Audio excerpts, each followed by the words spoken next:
실천을 위한 안내 1점 매일의 영적 훈련 가이드 아침 시간 1-5회 3공분 1단계 마음 준비 2에 3분 조용한 곳에서 편안한 자세를 취합니다. 깊게 숨을 들이쉬며 마음을 진정시킵니다. 하나님, 지금 이 시간 주님과 함께 하기를 원합니다. 라고 기도합니다. 2단계 찬양과 경배 3회 5분 좋아하는 찬양을 1회 이 곡 부르거나 들으며 하나님을 경배합니다. 찬양 가사의 의미를 깊이 묵상하며 마음으로 드립니다. 3단계 말씀 읽기와 묵상 7회 1공분 성경을 차례대로 읽거나 말씀 묵상집을 활용합니다. 한 구절 또는 한 단락을 선택해 깊이 묵상합니다. 하나님, 이 말씀을 통해 무엇을 말씀하고 계십니까? 라고 기도합니다. 4단계 기도와 다짐 3회 7분 감사 기도로 시작합니다. 하루의 일정을 하나님께 맡기는 기도를 드립니다. 하나님께 집중하며 살겠다는 다짐을 기도로 표현합니다. 저녁 시간 10회 15분 1단계 하루 돌아보기 3회 5분 하루 중 하나님의 은혜를 경험한 순간들을 떠올립니다. 하나님께 집중하지 못했던 순간들도 정직하게 돌아봅니다. 2단계 감사 기도 3회 5분 구체적으로 감사할 일들을 하나하나 기도로 표현합니다. 어려웠던 일들도 하나님의 훈련이나 계획으로 받아들이며 감사합니다. 3단계 회개와 다짐 2회 3분 하루 중 실수했던 일들을 회개합니다. 내일은 더욱 하나님께 집중하며 살겠다는 다짐을 합니다. 4단계 중보기도 2회 3분 가족, 친구, 교회, 나라를 위해 기도합니다. 평안한 마음으로 잠자리에 들 수 있도록 기도합니다. 2점 주간 영적 점검표 매주 일요일 저녁에 다음 질문들을 통해 자신의 영적 상태를 점검해 보십시오. 집중의 방향 점검 이번 주에 가장 많이 생각하고 고민한 것은 무엇이었나? 어려운 일이 생겼을 때 가장 먼저 찾은 것은 무엇이었나? 하나님보다 더 중요하게 여긴 것들은 없었나? 기도 시간이 줄어들거나 형식적이 되지는 않았나? 마음의 평강 점검 이번 주에 평안을 잃었던 순간이 있었다면 언제였나? 그때 어떻게 다시 평안을 회복했나? 하나님의 평강을 경험했던 특별한 순간이 있었나? 다른 사람들에게도 평안을 전해주었나? 관계의 변화 점검 가족이나 친구들과의 관계에서 변화가 있었나? 갈등이 있었다면 어떻게 해결했나? 다른 사람들을 용서하거나 섬기는 일이 있었나? 하나님의 사랑을 다른 사람들에게 보여주었나? 성장과 변화 점검 이번 주에 하나님에 대해 새롭게 깨달은 것이 있었나? 성품이나 습관에서 변화된 부분이 있었나? 기도 응답을 경험했거나 하나님의 인도하심을 느낀 적이 있었나? 다른 사람들에게 좋은 영향을 미쳤나? 3점 월간 영적 성장 계획 매월 초에 그 달의 영적 성장 목표를 정하고 월말에 평가해 보십시오.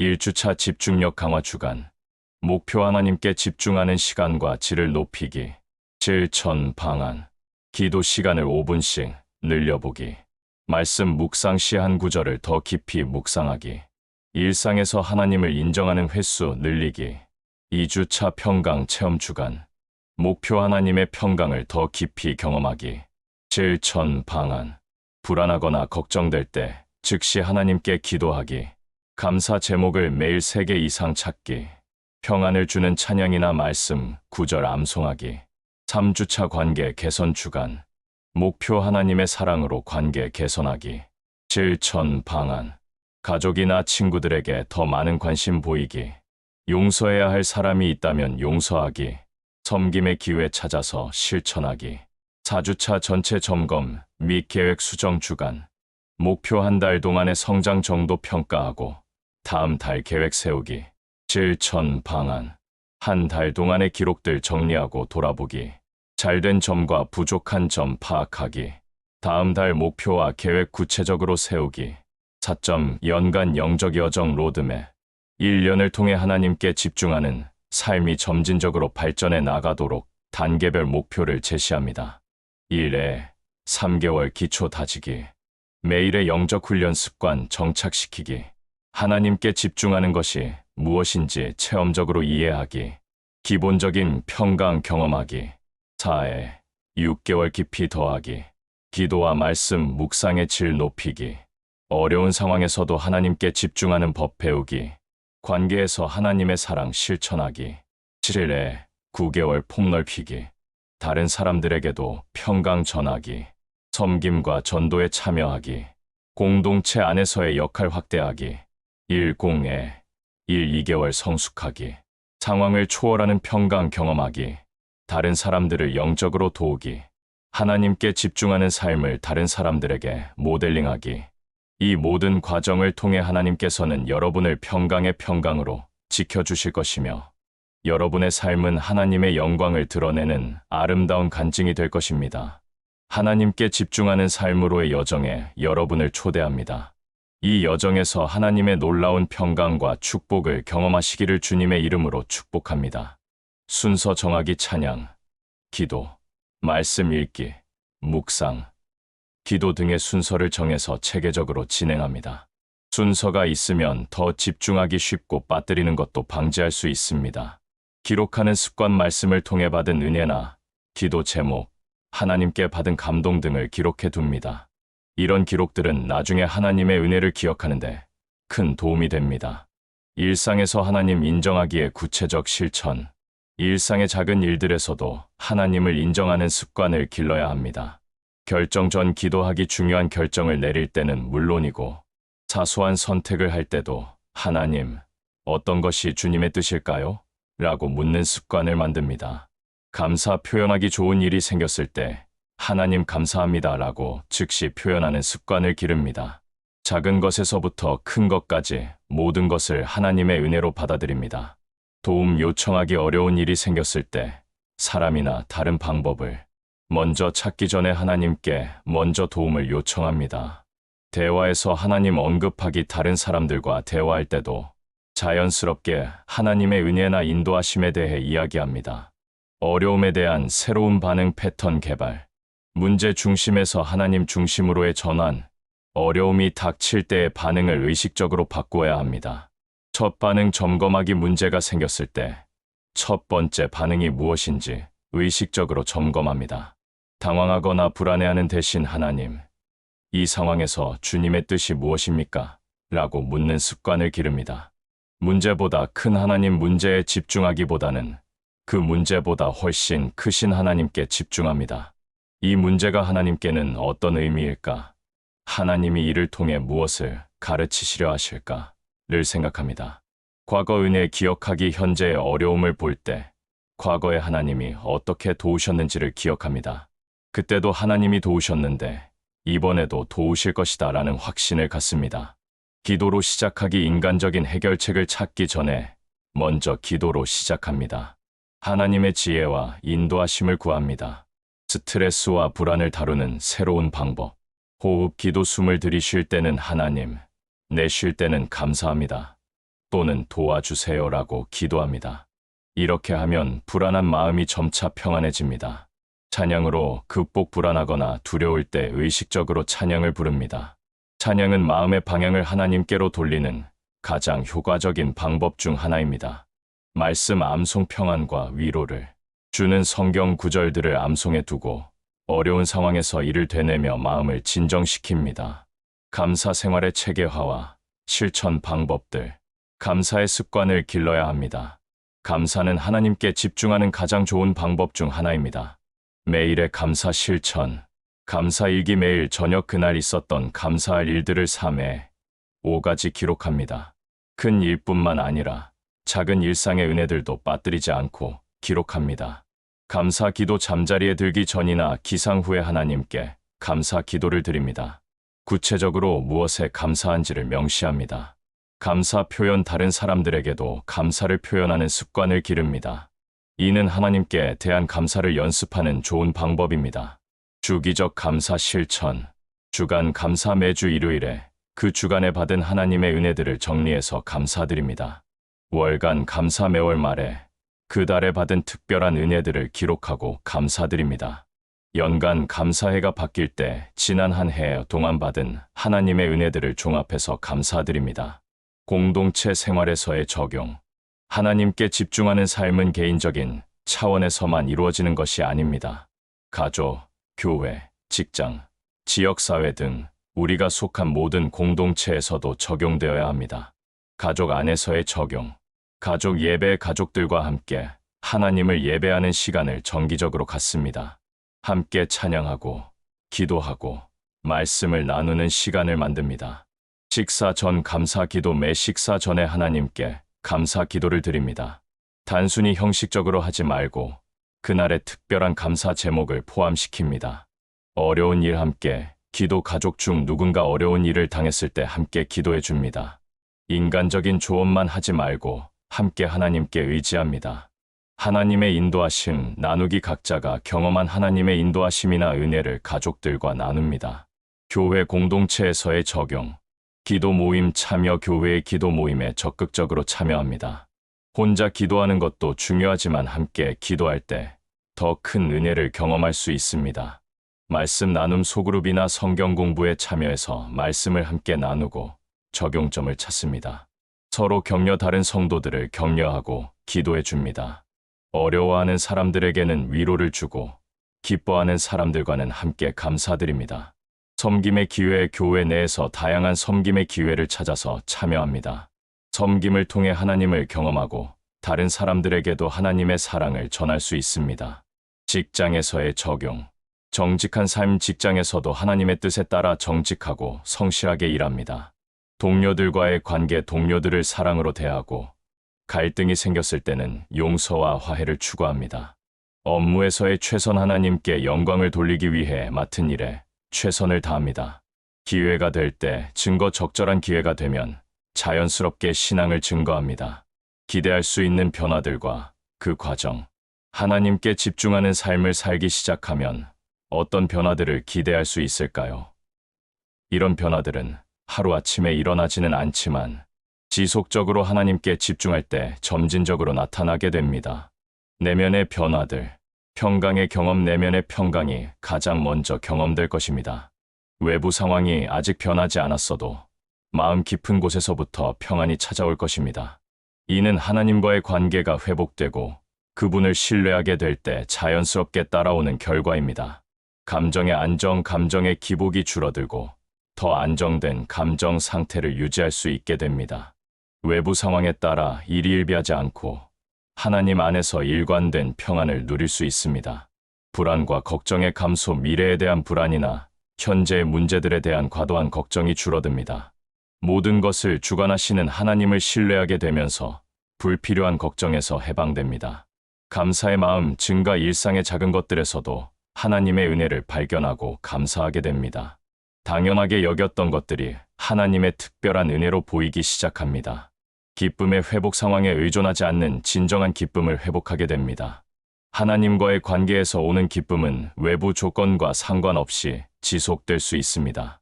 관계의 개선.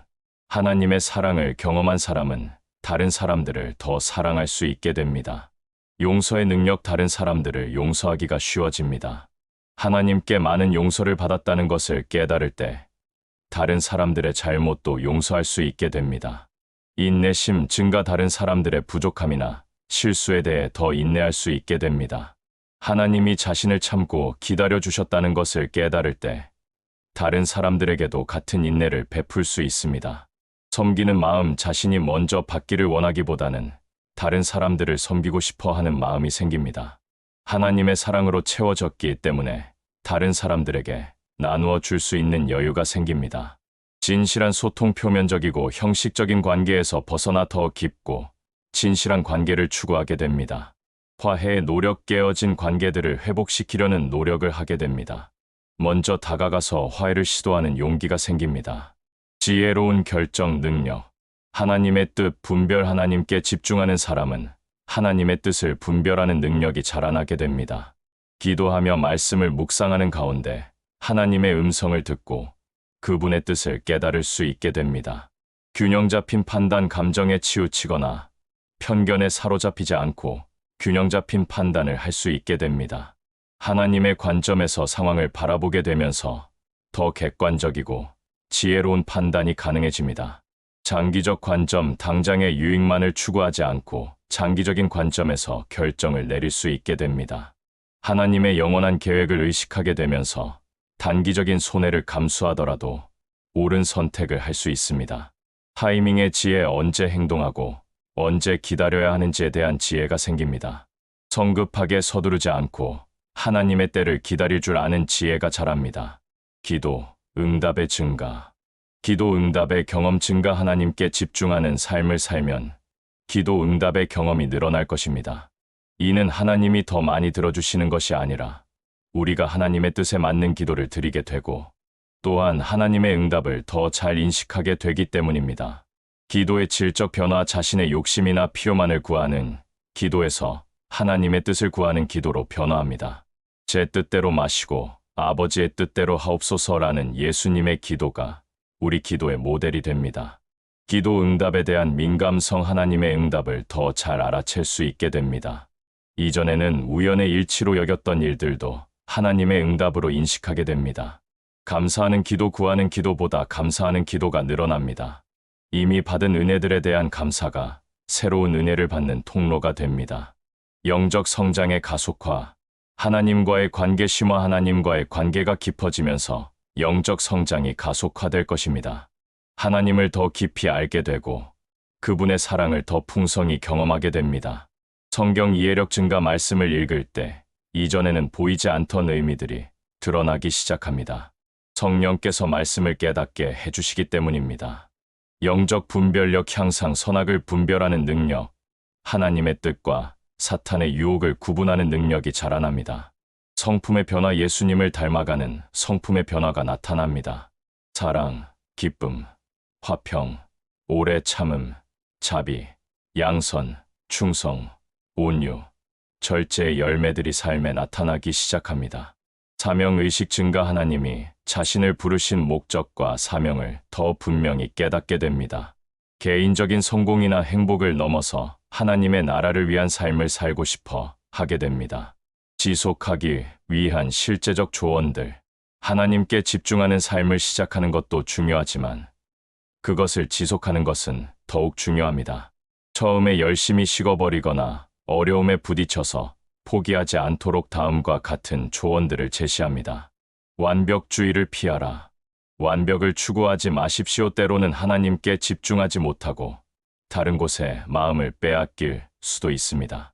그런 자신을 책망하기보다는 다시 하나님께로 마음을 돌리는 것이 중요합니다. 실패를 두려워하지 마십시오. 신앙생활에서도 실패와 좌절이 있을 수 있습니다. 중요한 것은 실패를 인정하고 다시 일어서는 것입니다. 점진적 성장을 인정하십시오. 하루아침에 모든 것이 변하지는 않습니다. 작은 변화들도 인정하고 격려하십시오. 은혜를 기반으로 하십시오. 노력이나 의지력보다는 하나님의 은혜를 의지하십시오. 우리의 힘으로는 한계가 있지만 하나님의 은혜로는 불가능이 없습니다. 작은 것부터 시작하라. 작은 것부터 시작하십시오. 갑자기 모든 것을 바꾸려고 하지 말고 작은 습관부터 하나씩 만들어 가십시오. 매일 5분씩 기도하는 것부터 시작해서 점차 늘려가는 것이 좋습니다. 실현 가능한 목표 설정. 너무 높은 목표를 세우면 쉽게 포기하게 됩니다. 자신의 현실을 고려해서 실현 가능한 목표를 세우십시오. 하나씩 차근차근 여러 가지를 동시에 시도하기보다는 하나씩 확실히 자리 잡힌 다음에 다른 것을 추가하십시오. 동반자를 찾아라. 동반자를 찾으십시오. 혼자서 하기 어려운 일도 함께하면 쉬워집니다. 같은 목표를 가진 신앙의 동반자를 찾아서 서로 격려하고 책임지십시오. 멘토를 구하십시오. 신앙의 선배나 목회자에게서 조언을 구하십시오. 경험이 많은 분들의 지혜를 활용하십시오. 소그룹 참여. 교회의 소그룹이나 성경 공부 모임에 참여하십시오. 함께 말씀을 나누고 기도하는 가운데 더 큰 은혜를 경험할 수 있습니다. 기록하고 점검하라. 기록하십시오. 하나님의 은혜를 경험한 일들을 기록해 두십시오. 기쁜 일뿐만 아니라 어려웠던 일들과 그것을 어떻게 극복했는지도 기록해 두시면 나중에 큰 도움이 됩니다. 정기적으로 점검하십시오. 일주일에 한 번 또는 한 달에 한 번씩 자신의 영적 상태를 점검해 보십시오. 하나님과의 관계는 어떤지, 어떤 부분에서 성장했는지, 어떤 부분이 부족한지를 돌아보십시오. 목표를 조정하십시오. 점검의 결과를 바탕으로 필요하면 목표를 조정하십시오. 너무 높았으면 낮추고 너무 쉬웠으면 높이십시오. 인내하고 끝까지 지속하라. 인내하십시오. 하나님께 집중하는 삶의 열매는 즉시 나타나지 않을 수도 있습니다. 농부가 씨를 뿌리고 기다리듯이 우리도 인내하며 기다려야 합니다. 포기하지 마십시오. 어려움이 와도 포기하지 마십시오. 오히려 어려움이 올 때가 더욱 하나님께 집중해야 할 때입니다. 장기적 관점을 가지십시오. 단기간의 결과에 일희일비하지 말고 장기적인 관점을 가지십시오. 하나님의 역사는 때로 오랜 시간이 걸릴 수 있습니다. 은혜를 의지하십시오. 자신의 의지력만으로는 한계가 있습니다. 하나님의 은혜와 도우심을 계속해서 구하십시오. 마지막 권면과 격려. 이사야 263의 약속을 다시 확인하며 이사야 26장 3절의 약속을 다시 한번 마음에 새기시기 바랍니다. 주께서 심지가 견고한 자를 평강의 평강으로 지키시리니 이는 그가 주를 신뢰함이니이다. 이 약속은 오늘도 유효합니다. 하나님은 여전히 그분께 집중하는 자들에게 완전한 평강을 주십니다. 여전히 낮은 자를 높이시고 높아진 자를 낮추십니다. 여전히 그분의 이름을 사모하는 자들을 기뻐하시고 응답하십니다. 영원불변하신 하나님, 시대가 바뀌고 환경이 달라져도 하나님은 변하지 않으십니다. 이사야 시대에 역사하셨던 그 하나님이 오늘도 우리와 함께 하십니다. 신실하신 약속, 하나님의 약속은 결코 헛되지 않습니다. 그분이 약속하신 것은 반드시 이루어집니다. 다만 우리의 시간표와 하나님의 시간표가 다를 수 있을 뿐입니다. 조건부가 아닌 은혜, 이 약속은 우리의 자격이나 조건에 달려 있지 않습니다. 오직 하나님의 은혜와 사랑에 근거합니다. 집중의 방향을 점검하는 마지막 질문. 문제는 우리의 마음이 어디에 집중되어 있느냐 하는 것입니다. 다시 한번 자신에게 물어보십시오. 나의 마음은 지금 어디를 향하고 있는가? 하나님을 향하고 있는가? 아니면 문제나 환경, 사람이나 물질을 향하고 있는가? 나의 신뢰는 어디에 있는가? 진정으로 의지하고 있는 것은 무엇인가? 입으로는 하나님을 믿는다고 하지만 실제로는 다른 것에 의지하고 있지는 않은가? 나의 사모함은 무엇을 향해 있는가? 가장 간절히 원하고 갈망하는 것은 무엇인가? 하나님 자체를 사모하는가? 아니면 하나님께 받을 것들만 사모하는가? 만약 집중의 방향이 잘못되어 있다면 오늘부터라도 그 방향을 하나님께로 돌리시기 바랍니다. 새로운 시작을 위한 결단과 기도, 오늘부터라도 하나님께 집중하는 삶을 시작하시기 바랍니다. 그분을 바라보고 그분의 이름을 사랑하며 그분을 신뢰하고 그분께 기도하며 그분의 뜻을 구하는 삶을 시작하시기 바랍니다. 작은 것부터 시작하십시오. 거창한 계획을 세우기보다는 오늘 하나님과 더 깊이 교제하는 것부터 시작하십시오. 지금 이 순간부터, 내일부터, 다음 주부터가 아니라 지금 이 순간부터 시작하십시오. 지금 이 자리에서 하나님께 마음을 드리십시오. 결단과 함께 기도로, 결단만으로는 부족합니다. 하나님의 도우심을 구하는 기도가 필요합니다. 혼자 힘으로는 할 수 없지만 하나님과 함께라면 할 수 있습니다. 최종적 약속과 축복. 그럴 때 여러분의 삶에도 이사야가 경험했던 그 놀라운 평강이 임할 것입니다. 하나님께서 여러분을 평강의 평강으로 지켜주실 것입니다. 여더 큰 섬김받은 은혜에 비례해서 더 큰 섬김을 해야 합니다. 많이 받은 자에게는 많이 요구되는 것이 하나님 나라의 원리입니다. 청지기 정신받은 모든 것이 하나님의 것임을 인정하고 청지기로서 잘 관리해야 합니다. 다른 사람들을 위한 사명, 기도의 사명, 자신이 기도 응답을 받은 경험을 바탕으로 다른 사람들을 위해서도 더욱 열심히 기도해야 합니다. 격려의 사명, 기다리고 있는 사람들, 어려워하는 사람들을 격려하고 위로하는 사명이 있습니다. 나눔의 사명, 물질적, 정서적, 영적으로 받은 은혜를 다른 사람들과 나누어야 합니다. 모범의 사명, 하나님의 은혜를 받은 자로서 다른 사람들에게 모범이 되는 삶을 살아야 합니다. 지속적인 성장을 위한 자세, 더 큰 것을 위한 준비. 하나님은 신실한 자에게 더 큰 일을 맡기십니다. 받은 은혜를 바탕으로 더 큰 사명을 위해 준비해야 합니다. 겸손한 마음 유지. 은혜를 받았다고 교만해지지 말고 더욱 겸손한 마음을 유지해야 합니다. 지속적인 의존 한번 응답을 받았다고 해서 이제는 혼자 할 수 있다고 생각하지 말고 계속해서 하나님을 의지해야 합니다. 새로운 도전 수용 하나님이 주시는 새로운 도전과 기회들을 기꺼이 받아들이고 순종해야 합니다. 6점. 내면에 임하는 하나님의 평강. 평강에 대한 현대적 오해와 성경적 진리. 현대 사회의 평안 개념. 현대 사회에서는 평안을 주로 스트레스가 없는 상태, 편안한 감정, 걱정이 없는 마음 등으로 정의합니다. 이런 관점에서 평안은 외부 조건을 조절하거나 내면의 긴장을 해소함으로써 얻을 수 있는 것으로 여겨집니다.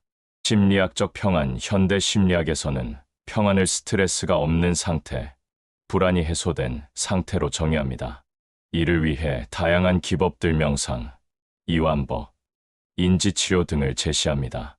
철학적 평안. 동양 철학에서는 욕망을 줄이거나 현실을 받아들임으로써 평안을 얻을 수 있다고 가르칩니다. 무의자연, 체념, 달관 등의 개념이 이에 해당합니다. 물질적 평안. 많은 사람들이 경제적 안정, 건강, 안전한 환경 등을 통해 평안을 얻으려 합니다. 하지만 이런 것들은 진정한 평강이 아닙니다. 이런 것들은 외부 조건이 바뀌면 금방 사라져 버릴 수 있는 일시적이고 피상적인 평안에 불과합니다. 성경적 평강. 샬롬의 독특성. 성경이 말하는 평강은 이런 세상적 평안과는 본질적으로 다릅니다. 히브리어, 샬롬과 헬라어, 에이레네로 번역되는 평강은 훨씬 더 깊고 포괄적인 개념입니다. 관계적 평강. 샬롬은 무엇보다 하나님과의 올바른 관계에서 오는 평안입니다. 죄로 인해 깨어진 관계가 회복될 때 진정한 평안이 시작됩니다. 전인적 평강. 단순히 마음의 평안만이 아니라 영, 혼, 몸 전체의 평안을 의미합니다. 모든 차원에서의 건강과 온전함을 포함합니다. 역동적 평강. 정적인 상태가 아니라 역동적인 상태입니다. 생명력 있고 활기찬 평안입니다. 상황 초월적 평강. 외부 조건과 무관하게 유지될 수 있는 평안입니다. 환경이 어려워도 이해할 수 없는 상황에서도 누릴 수 있는 평안입니다. 하나님이 주시는 평강의 본질과 특징들. 이사야 2612의 핵심 메시지. 여호와여, 주께서 우리를 위하여 평강을 베푸시리니 주께서 우리의 모든 일을 우리를 위하여 이루심이니이다. 이 구절에서 가장 중요한 점은 평강이 우리가 만들어가는 것이 아니라 하나님께서 베푸시는 것이라는 사실입니다. 주체의 명확성. 평강을 주시는 주체가 하나님이라는 점이 명확하게 제시됩니다. 인간의 노력이나 의지로 얻어지는 것이 아닙니다. 은혜의 성격. 베푸시리니라는 표현은 평강이 은혜로 주어지는 선물임을 보여줍니다. 자격이나 조건에 따라 주어지는 것이 아닙니다. 포괄적 돌보심. 우리의 모든 일을 우리를 위하여 이루심이라는 표현은 하나님의 돌보심이 우리 삶의 모든 영역에 미친다는 것을 보여줍니다. 목적의 분명함. 우리를 위하여라는 표현이 2번 반복되어 하나님의 일하심이 우리의 유익을 위한 것임을 강조합니다. 하나님의 평강의 독특한 특징들. 조건부가 아닌 무조건적 평강. 세상의 평안은 조건부입니다. 건강할 때, 돈이 있을 때, 관계가 좋을 때만 누릴 수 있습니다. 하지만 하나님의 평강은 조건과 관계없이 주어집니다. 이해를 초월하는 평강. 바울은 모든 지각에 뛰어난 하나님의 평강. 빌립보서 47이라고 표현했습니다. 인간의 이해나 논리로는 설명할 수 없는 평강입니다. 역설적 평강. 고난 중에도 이해할 수 없는 상황에서도 누릴 수 있는 평강입니다. 외부 상황과 반대되는 내면의 평안입니다. 성장하는 평강. 한번 받으면 끝나는 것이 아니라 하나님과의 관계가 깊어질수록 더욱 깊고 풍성해지는 평강입니다. 전염되는 평강. 하나님의 평강을 경험한 사람은 그 평강을 다른 사람들에게도 전해줄 수 있습니다. 상황을 초월하는 평강의 실제적 경험들.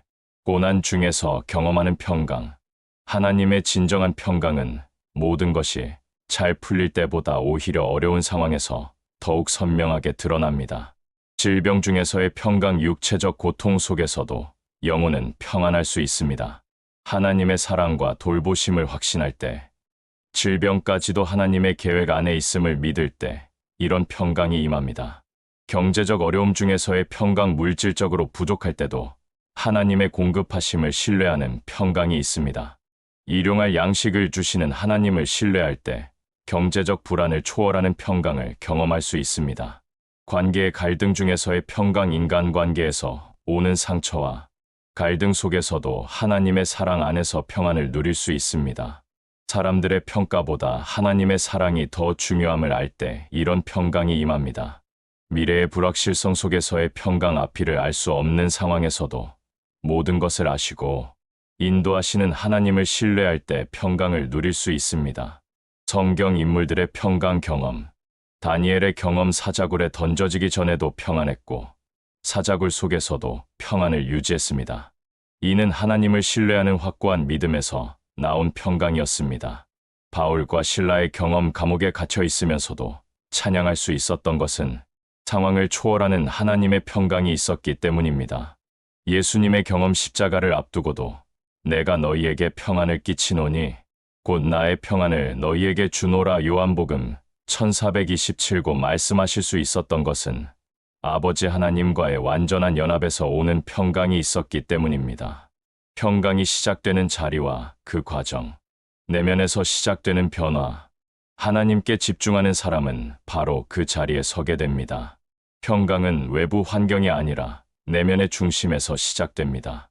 마음의 방향 전환, 문제나 환경에 집중하던 마음이 하나님께로 향할 때 평강이 시작됩니다. 시선의 변화가 마음의 변화를 가져옵니다. 중심축에 재정렬 흩어져 있던 마음과 생각들이 하나님이라는 중심축을 중심으로 정렬되기 시작합니다. 이때 내면의 혼란이 질서로 바뀝니다. 우선순위의 재조정, 무엇이 정말 중요한지, 무엇을 먼저 추구해야 하는지가 분명해집니다. 이런 명확성이 내면의 평강을 가져옵니다. 가치관의 재정립, 세상의 가치관이 아닌 하나님의 가치관으로 모든 것을 바라보게 됩니다. 이때 많은 걱정과 불안들이 해소됩니다. 평강의 점진적 확산. 내면에서 시작된 평강은 점차 삶의 모든 영역으로 확산됩니다. 생각의 변화, 부정적이고 불안한 생각들이 긍정적이고 희망적인 생각들로 바뀝니다. 할 수 없다는 생각이 하나님과 함께라면 할 수 있다는 생각으로 바뀝니다. 감정의 변화, 불안, 초조, 분노, 원망 등의 부정적 감정들이 평안, 기쁨, 감사, 소망 등의 긍정적 감정들로 바뀝니다. 말의 변화, 불평과 원망이 줄어들고 감사와 찬양이 늘어납니다. 다른 사람들을 판단하거나 비판하는 말이 줄어들고 격려하고 위로하는 말이 늘어납니다. 행동의 변화, 조급하고 성급한 행동이 줄어들고 신중하고 지혜로운 행동이 늘어납니다. 자신의 유익만 추구하던 행동이 다른 사람들의 유익도 고려하는 행동으로 바뀝니다. 평강의 외적 표현과 영향들. 대인관계에서의 변화. 내면의 평강은 자연스럽게 대인관계에서도 나타납니다. 온화한 태도, 마음이 평안한 사람은 다른 사람들을 대할 때도 온화하고 부드럽습니다. 쉽게 화를 내거나 짜증을 내지 않습니다. 경청하는 자세. 자신의 마음이 평안하면 다른 사람들의 말을 잘 들을 수 있습니다. 불안하고 초조할 때는 자신의 말만 하고 싶어 하지만 평안할 때는 다른 사람들의 말을 들을 수 있는 여유가 생깁니다. 용서하는 마음. 하나님의 평강을 경험한 사람은 다른 사람들을 용서하기 쉬워집니다. 하나님께 용서받은 은혜를 경험했기 때문에 다른 사람들에게도 그 은혜를 베풀고 싶어 합니다. 섬기는 마음. 자신이 채워졌기 때문에 다른 사람들을 섬길 수 있는 여유가 생깁니다. 자신이 부족할 때는 다른 사람들을 섬기기 어렵지만 하나님의 평강으로 만족할 때는 기꺼이 섬길 수 있습니다. 일과 사명에서의 변화. 집중력의 향상. 마음이 평안하면 일에 더 잘 집중할 수 있습니다. 불안하고 걱정이 많을 때는 집중이 어렵지만 평안할 때는 깊이 있게 집중할 수 있습니다. 창의력의 증진. 평안한 마음 상태에서 더 창의적인 아이디어들이 나옵니다. 스트레스와 불안은 창의력을 억제하지만 평강은 창의력을 증진시킵니다. 지혜로운 판단. 감정에 휘둘리지 않고 지혜롭게 판단할 수 있습니다. 평안한 마음에서 나오는 결정들은 더 지혜롭고 균형이 잡혀 있습니다. 지속 가능한 열정. 조급함이나 강박이 아닌 평안 속에서 나오는 열정은 더 오래 지속됩니다. 영적 생활에서의 변화. 깊어지는 기도 마음이 평안할 때 기도가 더 깊어집니다. 불안할 때는 조급하게 자신의 필요만 아뢰지만 평안할 때는 하나님과의 깊은 교제를 나눌 수 있습니다. 풍성해지는 말씀, 묵상 평안한 마음으로 말씀을 읽을 때 더 깊은 깨달음을 얻을 수 있습니다. 조급한 마음으로는 말씀의 깊은 의미를 놓치기 쉽습니다. 자연스러운 찬양 평강을 경험한 마음에서는 자연스럽게 찬양이 흘러나옵니다. 억지로 만들어내는 찬양이 아니라 감사와 기쁨이 넘쳐서 나오는 찬양입니다. 활발해지는 전도 자신이 경험한 하나님의 평강을 다른 사람들에게도 나누고 싶어 합니다. 평강의 전염성과 영향력, 가정에서의 영향. 하나님의 평강을 경험한 사람은 그 평강을 가족들에게도 전해줄 수 있습니다. 가정 분위기에 변화한 사람이 평안하면 집안 전체 분위기가 달라집니다. 긴장되고 경직된 분위기가 편안하고 따뜻한 분위기로 바뀝니다. 갈등 해결 능력의 향상 평안한 마음을 가진 사람은 가족 간의 갈등을 지혜롭게 해결할 수 있습니다. 안정감 제공 특히 부모가 평안하면 자녀들에게 안정감을 제공할 수 있습니다. 자녀들은 부모의 감정 상태에 민감하게 반응하기 때문입니다. 공동체에서의 영향. 화평케 하는 역할 평강을 경험한 사람은 공동체에서 화평케 하는 역할을 합니다. 갈등이 있는 곳에서 중재자 역할을 할 수 있습니다. 격려와 위로 어려워하는 사람들을 격려하고 위로할 수 있습니다. 자신이 경험한 하나님의 위로를 다른 사람들에게도 전해줄 수 있습니다. 모범과 증거 상황을 초월하는 평강을 보여줌으로써 하나님의 능력을 증거할 수 있습니다. 사회적 영향. 치유의 역할 상처받고 아픈 사람들에게 치유의 역할을 할 수 있습니다. 소망의 메시지 절망적인 현실 속에서도 소망의 메시지를 전할 수 있습니다. 변화의 동력 평강을 기반으로 한 건 설적이고 지속 가능한 사회 변화에 기여할 수 있습니다. 결론 하나님께 집중하는 삶으로의 초대. 이사야 26장의 종합적 메시지와 현대적 의미. 이사야 26장을 통해 우리는 하나님께 집중하는 삶의 아름다운 모습을 종합적으로 살펴보았습니다. 심지가 견고한 자에게 주시는 완전한 평강, 하나님의 이름을 사모하는 영혼의 아름다움, 낮아진 자를 높이시고 높아진 자를 낮추시는 하나님의 공예, 기다림 속에서 자라나는 신뢰, 응답 이후에도 계속되는 신실함, 그리고 내면에 임하는 하나님의 평강까지 통합적 관점에서 본 집중의 의미. 이 모든 것들은 하나의 중심 주제로 연결됩니다. 바로 하나님께 집중하는 삶입니다. 그런데 여기서 말하는 집중은 단순한 정신적 집중이나 종교적 의무가 아닙니다. 전인격적 집중, 지성, 감정, 의지, 행동의 모든 영역에서 하나님을 중심으로 삼는 것입니다. 관계적 집중, 하나님과의 인격적 관계를 가장 소중히 여기는 것입니다. 삶의 방향성, 인생의 모든 결정과 선택에서 하나님의 뜻을 구하는 것입니다. 가치관의 재정립, 세상의 기준이 아닌 하나님의 기준으로 모든 것을 판단하는 것입니다. 현대인에게 주는 메시지. 이사야 26장의 메시지는 현대를 살아가는 우리에게 특별한 의미를 갖습니다. 집중의 회복, 주의력이 분산되기 쉬운 현대 사회에서 진정한 집중의 대상과 방법을 제시합니다. 평강의 재정에 세상이 제공하는 피상적인 평안이 아닌 진정한 평강의 원천을 제시합니다.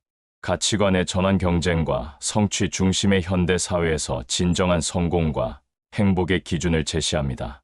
관계의 회복, 개인주의가 만연한 시대의 하나님과의 관계, 그리고 그로부터 나오는 건강한 인간관계의 모델을 제시합니다. 집중의 방향을 점검하는 시간, 자기 진단을 위한 질문들. 우리 각자는 지금 자신의 집중의 방향을 점검해 볼 필요가 있습니다. 다음과 같은 질문들을 통해 스스로를 돌아볼 수 있습니다. 마음의 에너지 점검. 내 마음의 에너지가 주로 어디를 향하고 있는가? 하나님께 향하고 있는가? 아니면 다른 것들에 분산되어 있는가? 관심과 애정의 대상. 내가 가장 많이 생각하고 관심을 갖는 것은 무엇인가? 내가 가장 사랑하고 소중히 여기는 것은 무엇인가? 의존의 대상. 어려운 일이 생겼을 때 가장 먼저 찾는 것은 무엇인가? 누구에게 의지하려고 하는가? 기쁨의 원천. 내 기쁨의 원천은 무엇인가? 무엇이 나를 가장 행복하게 만드는가? 걱정의 내용. 내가 가장 걱정하고 불안해하는 것은 무엇인가? 무엇을 잃을까봐 두려워하는가? 시간의 사용, 내가 시간을 가장 많이 투자하는 것은 무엇인가? 자발적으로 시간을 내어서 하는 일은 무엇인가? 대화의 주제, 다른 사람들과 대화할 때 가장 자주 나오는 주제는 무엇인가? 무엇에 대해 이야기하는 것을 가장 좋아하는가? 집중의 방향이 잘못되었을 때의 징후들. 문제에만 집중, 어려운 상황이나 문제들에만 마음을 빼앗기고 있지는 않은가? 하나님보다 문제가 더 크게 보이지는 않는가? 사람에게만 의존, 하나님보다 사람들의 도움이나 인정에 더 의존하고 있지는 않는가? 사람들의 평가에 따라 기분이 좌우되지는 않는가? 환경과 조건에만 매달림, 외부 환경이 바뀌기만을 기다리고 있지는 않는가? 조건이 좋아져야만 행복할 수 있다고 생각하지는 않는가? 자신의 능력과 노력에만 기대 모든 것을 자신의 힘으로 해결하려고 하지는 않는가? 하나님의 도움 없이도 충분하다고 생각하지는 않는가? 만약 이런 징후들이 나타난다면 이제는 그 집중의 방향을 하나님께로 돌릴 때입니다. 실제적인 적용을 위한 구체적 제안들. 하나님께 집중하는 삶을 살기 위해 구체적으로 무엇을 할 수 있을까요? 이론적인 이해를 넘어서 실제적인 변화를 위한 구체적인 방법들을 제시하고자 합니다. 매일의 영적 훈련과 그 구체적 방법들. 매일의 말씀 묵상과 기도의 체계화. 하루를 시작하면서 하나님께 마음을 드리고 하나님의 말씀으로 하루의 방향을 정하는 것입니다. 이것은 단순한 종교적 의례가 아니라 실제로 마음의 중심을 하나님께 고정시키는 중요한 시간입니다. 고정된 시간 정하기, 매일 같은 시간에 하나님과의 시간을 갖습니다. 아침에 일어나자마자 또는 잠자리에 들기 전 등 자신에게 가장 적합한 시간을 정합니다. 조용한 장소 마련하기, 집중할 수 있는 조용한 공간을 마련합니다. 가능하면 항상 같은 장소를 사용하여 그곳이 하나님과 만나는 거룩한 공간이 되도록 합니다. 순서 정하기, 찬양, 기도, 말씀 읽기, 고 생각하거나 기도를 포기해버립니다. 하나님의 시간표와 우리의 시간표가 다를 수 있다는 것을 인정하지 못합니다. 영적 성장에 대한 조급함. 신앙생활을 시작한 지 얼마 되지 않아 큰 변화가 없으면 실망하고 좌절합니다. 영적 성장이 점진적이고 오랜 시간이 필요한 과정이라는 것을 받아들이지 못합니다. 문제 해결에 대한 조급함. 삶의 문제들이 빠른 시간 안에 해결되기를 원합니다. 하나님이 때로는 문제를 통해 우리를 훈련시키시거나 더 깊은 신뢰를 원하실 수도 있다는 것을 이해하지 못합니다. 하지만 하나님과 동행하는 삶에서 기다림은 선택 사항이 아니라 필수적인 과정입니다. 기다림은 우리의 믿음을 정제하고 깊게 만드는 하나님의 방법입니다. 기다림의 성경적 의미와 목적. 히브리어 카바의 깊은 의미. 이사야 26장 8절에서 여호와여 우리가 주의 심판하시는 길에서 주를 기다려 싸우며 라고 할 때 여기서 기다려 싸우며로 번역된 히브리어 키위티 카바의 완료형은 단순한 수동적 대기가 아닙니다. 적극적 기대. 카바는 확신을 가지고 적극적으로 기대하는 것을 의미합니다. 결과를 모르는 불안한 기다림이 아니라 하나님이 반드시 응답해 주실 것이라는 확신을 가진 기다림입니다. 인내하는 지속성. 짧은 시간의 기다림이 아니라 필요한 만큼 오래도록 인내하며 기다리는 것을 의미합니다. 포기하지 않는 끈기 있는 기다림입니다. 신뢰에 기반한 기다림. 하나님의 성품과 능력을 신뢰하기 때문에 기다릴 수 있는 것입니다. 하나님이 선하시고 신실하시며 능력이 있으시다는 것을 믿기 때문에 기다립니다. 집중된 기다림. 다른 것에 마음을 빼앗기지 않고 오직 하나님만을 바라보며 기다리는 것입니다. 산만한 기다림이 아니라 집중된 기다림입니다. 기다림의 영적 목적들. 하나님이 우리로 하여금 기다리게 하시는 데는 여러 가지 목적이 있습니다. 신뢰의 깊이를 더하기 위함. 즉각적인 응답을 받을 때는 피상적인 신뢰로도 충분할 수 있지만 기다리는 동안에는 더 깊은 차원의 신뢰가 필요합니다. 보이지 않는 것을 믿는 믿음. 이해할 수 없는 상황에서도 하나님을 신뢰하는 믿음이 자라납니다. 자기 의존에서 하나님 의존으로 급한 마음으로 인간적인 방법을 시도하다가 실패하면서 진정으로 하나님만을 의지하게 됩니다. 자신의 노력과 능력의 한계를 인정하고 오직 하나님만이 해결책이심을 깨닫습니다. 기도의 깊이를 더하기 위함. 기다리는 동안 기도가 더 간절해지고 깊어집니다. 형식적인 기도에서 벗어나 진심으로 하나님을 구하는 기도가 됩니다. 하나님의 때를 배우기 위함, 우리의 시간표가 아닌 하나님의 시간표에 따라 살아가는 법을 배웁니다. 하나님의 때가 가장 좋은 때임을 경험하게 됩니다. 감사의 깊이를 더하기 위함 오래 기다린 후에 받는 응답은 즉시 받는 응답보다 더 깊은 감사를 불러일으킵니다. 기다림의 과정 자체가 은혜임을 깨닫게 됩니다. 이사야의 기다림과 그 특징들. 심판하시는 길에서의 기다림. 이사야 26장 8절에서 주의 심판하시는 길에서 주를 기다려 싸우며 라고 할 때, 여기서 심판하시는 길은 하나님이 공의를 실현하시는 과정을 의미합니다. 불의한 현실 속에서의 기다림. 이사야 시대에는 불의와 부패가 만연했습니다. 가난한 자들은 억압받고 의로운 자들은 고난당하고 악한 자들이 득세하는 현실이었습니다. 이런 상황에서 하나님의 공의가 실현되기를 기다렸습니다. 하나님의 방법을 신뢰하는 기다림. 인간적인 방법으로는 불의한 현실을 바꿀 수 없음을 알고 하나님의 방법과 하나님의 때를 기다렸습니다. 하나님이 반드시 공의를 실현하실 것을 믿었습니다. 과정 자체를 신뢰하는 기다림. 결과만을 기다린 것이 아니라 하나님이 공의를 실현하시는 과정 자체를 신뢰했습니다. 비록 이해할 수 없는 일들이 일어나더라도 그 모든 것이 하나님의 계획 안에 있음을 믿었습니다. 능동적이고 신뢰에 찬 기다림. 이사야의 기다림은 수동적이고 체념적인 기다림이 아니었습니다. 확신과 소망이 가득한 능동적 기다림이었습니다. 확신에 찬 기다림. 하나님이 반드시 응답해 주실 것이라는 확신이 있었습니다.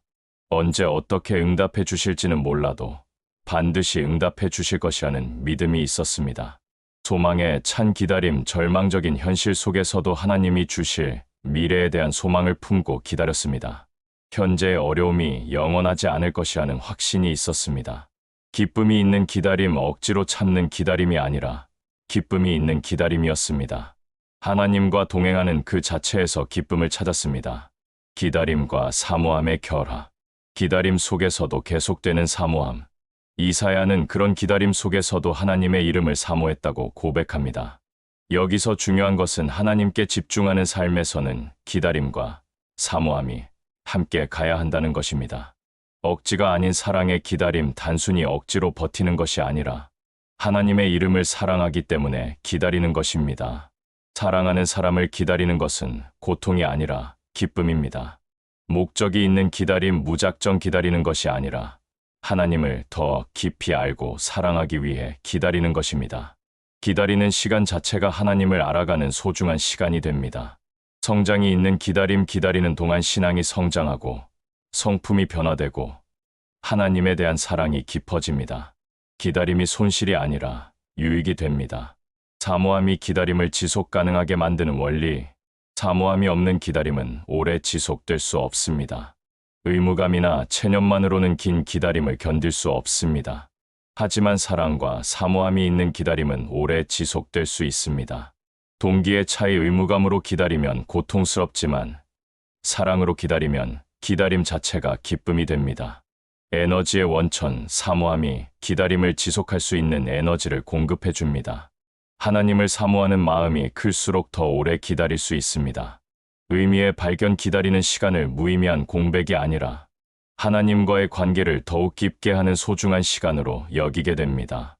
하나님이 일하시는 방식과 우리의 기다림. 보이지 않는 자리에서 일하시는 하나님. 이사야 26장 12절에서 여호와여, 주께서 우리를 위하여 평강을 베푸시리니 주께서 우리의 모든 일을 우리를 위하여 이루심이니이다 라고 할 때, 여기서 가장 중요한 표현은 우리를 위하여 이루심입니다.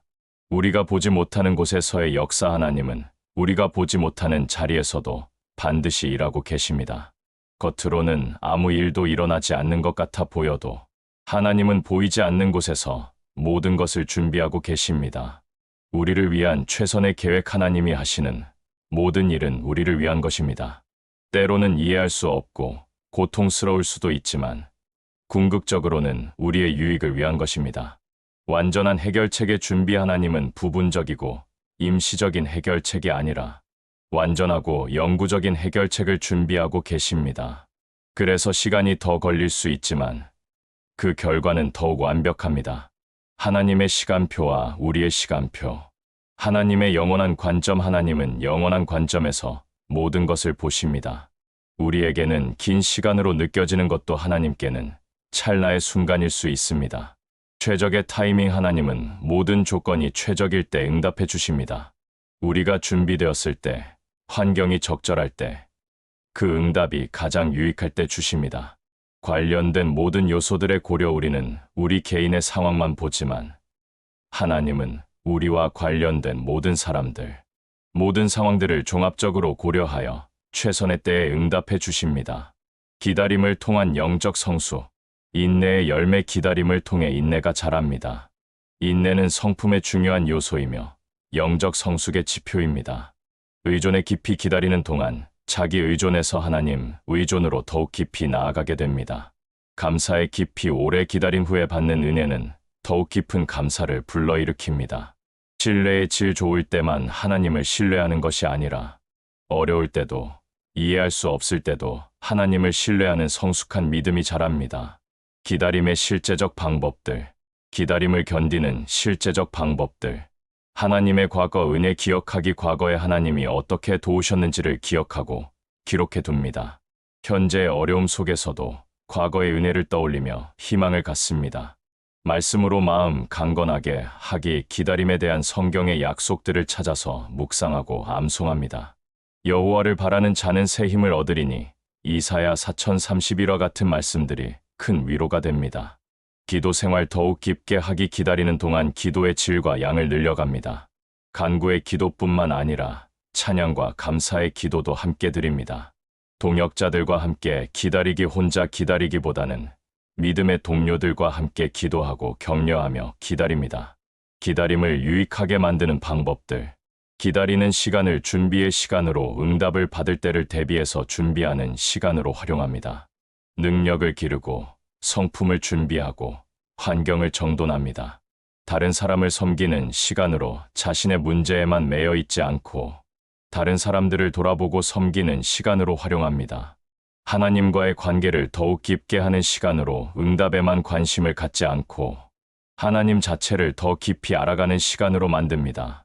영적 성장의 기회로, 기다림을 통해 자신의 부족함을 발견하고 성장하는 기회로 삼습니다. 5점. 응답 이후의 신실함. 기도 응답의 진정한 의미와 목적. 기도 응답을 받는 것은 신앙 여정의 끝이 아니라 새로운 시작입니다. 하나님의 응답이 임했을 때 우리는 다시 선택의 기로에 서게 됩니다. 그 응답을 하나님의 은혜로 기억하며 더욱 신실한 삶을 살아갈 것인가? 아니면 단순한 일시적 결과로 여긴 채 이전의 삶으로 되돌아갈 것인가? 응답의 목적에 대한 올바른 이해. 하나님과의 관계 심화. 기도 응답의 1차적 목적은 우리의 문제 해결이 아니라 하나님과의 관계를 더욱 깊게 하는 것입니다. 응답을 통해 하나님의 살아계심, 신실하심, 사랑하심을 경험하게 됩니다. 하나님의 영광을 위함. 모든 기도 응답은 궁극적으로 하나님의 영광을 위한 것입니다. 우리가 받은 은혜를 통해 하나님께 감사하고 찬양하며 다른 사람들에게도 하나님의 선하심을 증거하게 됩니다. 더 큰 사명을 위한 준비. 기도 응답은 종종 더 큰 일을 위한 준비 과정입니다. 작은 일에 신실함을 보인 자에게 더 큰 일을 맡기시는 하나님의 원리입니다. 다른 사람들의 유익을 위함. 우리 개인의 유익을 위해서만이 아니라 우리를 통해 다른 사람들도 복을 받게 하시기 위해서입니다. 응답에 대한 잘못된 태도들. 당연하게 여기는 태도. 하나님의 은혜를 당연한 것으로 여기고 감사를 잊어버리는 경우가 있습니다.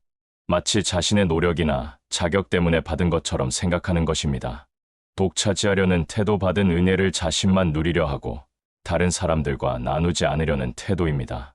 교만해지는 태도. 응답을 받은 것을 자랑하며 다른 사람들을 무시하거나 판단하는 태도입니다. 하나님을 잊어버리는 태도. 응답을 받고 나서는 하나님을 찾지 않고 이전의 삶으로 돌아가는 태도입니다. 이사야의 신실한 고백과 그 특징들. 과거에 대한 정직한 고백. 이사야 26장 13절의 고백. 여호와 우리 하나님이여, 주 외에 다른 주들이 우리를 관할하였사오나 우리는 주만 의지하고 주의 이름만 부르리이다. 이는 과거를 정직하게 돌아보는 고백입니다. 과거에는 하나님 외에 다른 것들에 의지했던 때가 있었지만, 이제는 오직 하나님만이 나의 주권자이시고, 그분만이 내 삶의 방향을 결정하신다는 믿음의 고백입니다. 과거의 실수에 대한 솔직한 인정, 다른 주들이 우리를 관할하였다는 표현은 과거의 하나님이 아닌 다른 것들을 주인으로 섬겼음을 솔직하게 인정하는 것입니다. 이는 변명이나 합리화 없는 정직한 고백입니다. 우상 숭배에 대한 회개, 다른 주들은 단순히 이방 신들만을 의미하지 않습니다. 하나님보다 더 중요하게 여겼던 모든 것들, 하나님보다 더 의존했던 모든 것들을 가리킵니다. 현재의 결단에 대한 분명한 선언, 우리는 주만 의지하고 주의 이름만 부르리다는 현재와 미래에 대한 분명한 결단을 보여줍니다. 미래에 대한 확고한 결심, 이사야의 고백은 과거에 대한 후회에 머물지 않고 미래에 대한 확고한 결심으로 이어집니다. 독점적 의존의 선언, 주만 의지하고는 하나님 외에는 그 어떤 것도 의지하지 않겠다는 독점적 의존의 선언입니다. 지속적 관계의 약속, 주의 이름만 부르리다는 계속해서 하나님과의 관계를 유지하겠다는 약속입니다. 배타적 충성의 맹세, 다른 그 어떤 것도 하나님의 자리를 차지하지 못하게 하겠다는 배타적 충성의 맹세입니다. 경험을 통한 확신의 표현, 이 고백은 단순한 의지적 결단이 아니라 경험을 통해 확인된 확신의 표현입니다. 하나님의 신실하심에 대한 확신, 과거에 하나님이 어떻게 도우셨는지를 경험했기 때문에 미래에도 하나님만을 의지하겠다는 확신을 갖게 되었습니다.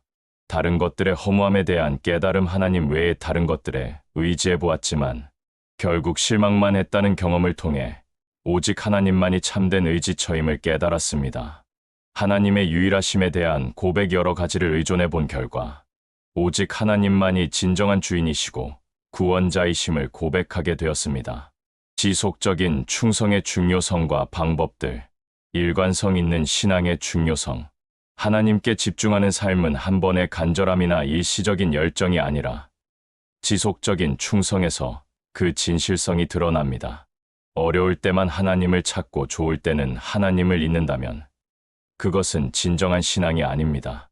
날씨 같은 신앙의 문제점, 상황에 따라 달라지는 신앙은 안정적이지 못합니다. 좋을 때는 열심히 하고 어려울 때는 원망하는 신앙, 응답받을 때는 감사하고 기다릴 때는 불평하는 신앙은 성숙하지 못한 신앙입니다. 진정한 사랑의 특징, 진정한 사랑은 조건부가 아닙니다. 상대방이 내게 잘해줄 때만 사랑하는 것은 진정한 사랑이 아닙니다. 하나님께 대한 사랑도 마찬가지입니다. 신뢰할 수 있는 관계, 하나님이 우리를 신뢰할 수 있는 사람으로 보시려면 일관성 있는 충성이 필요합니다. 지속적인 충성을 위한 실제적 방법들, 매일의 영적 훈련, 기분이나 상황과 관계없이 매일 일정한 시간에 하나님과의 시간을 갖습니다.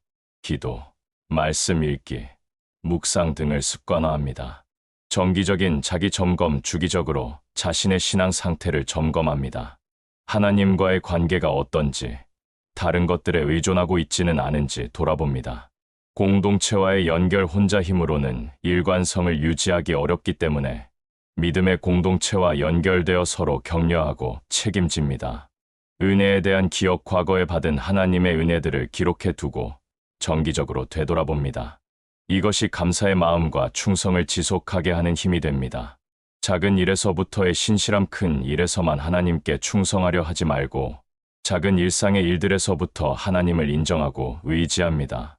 시험과 유혹을 이기는 방법들, 지속적인 충성을 방해하는 가장 큰 요소는 시험과 유혹입니다. 이를 이기기 위한 방법들이 필요합니다. 유혹의 패턴 파악, 자신이 어떤 상황에서 하나님을 잊고 다른 것에 의존하게 되는지 패턴을 파악합니다. 미리 준비하기, 유혹이 올 때를 대비해서 미리 어떻게 대응할지 계획을 세워둡니다. 말씀으로 무장하기, 유혹을 이길 수 있는 성경 구절들을 암송해 둡니다. 즉시 회개하기, 실수했을 때 변명하거나 합리화하지 말고 즉시 하나님께 돌아옵니다. 응답, 이후의 책임과 사명, 받은 은혜에 따른 책임, 하나님의 응답을 받은 자에게는 그에 따른 책임이 따릅니다. 감사의 생활, 받은 은혜에 대해 지속적으로 감사하는 삶을 살아야 합니다. 감사가 일회적 감정이 아니라 생활 방식이 되어야 합니다. 증거에 사명받은 은혜를 다른 사람들에게도 나누어야 합니다. 하나님이 어떤 분이신지, 어떻게 도우셨는지를 증거해야 합니다.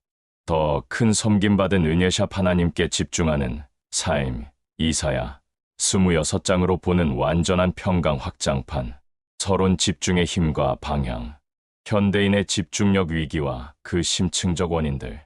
우리가 살고 있는 21세기는 주의 분산의 시대라고 해도 과언이 아닙니다.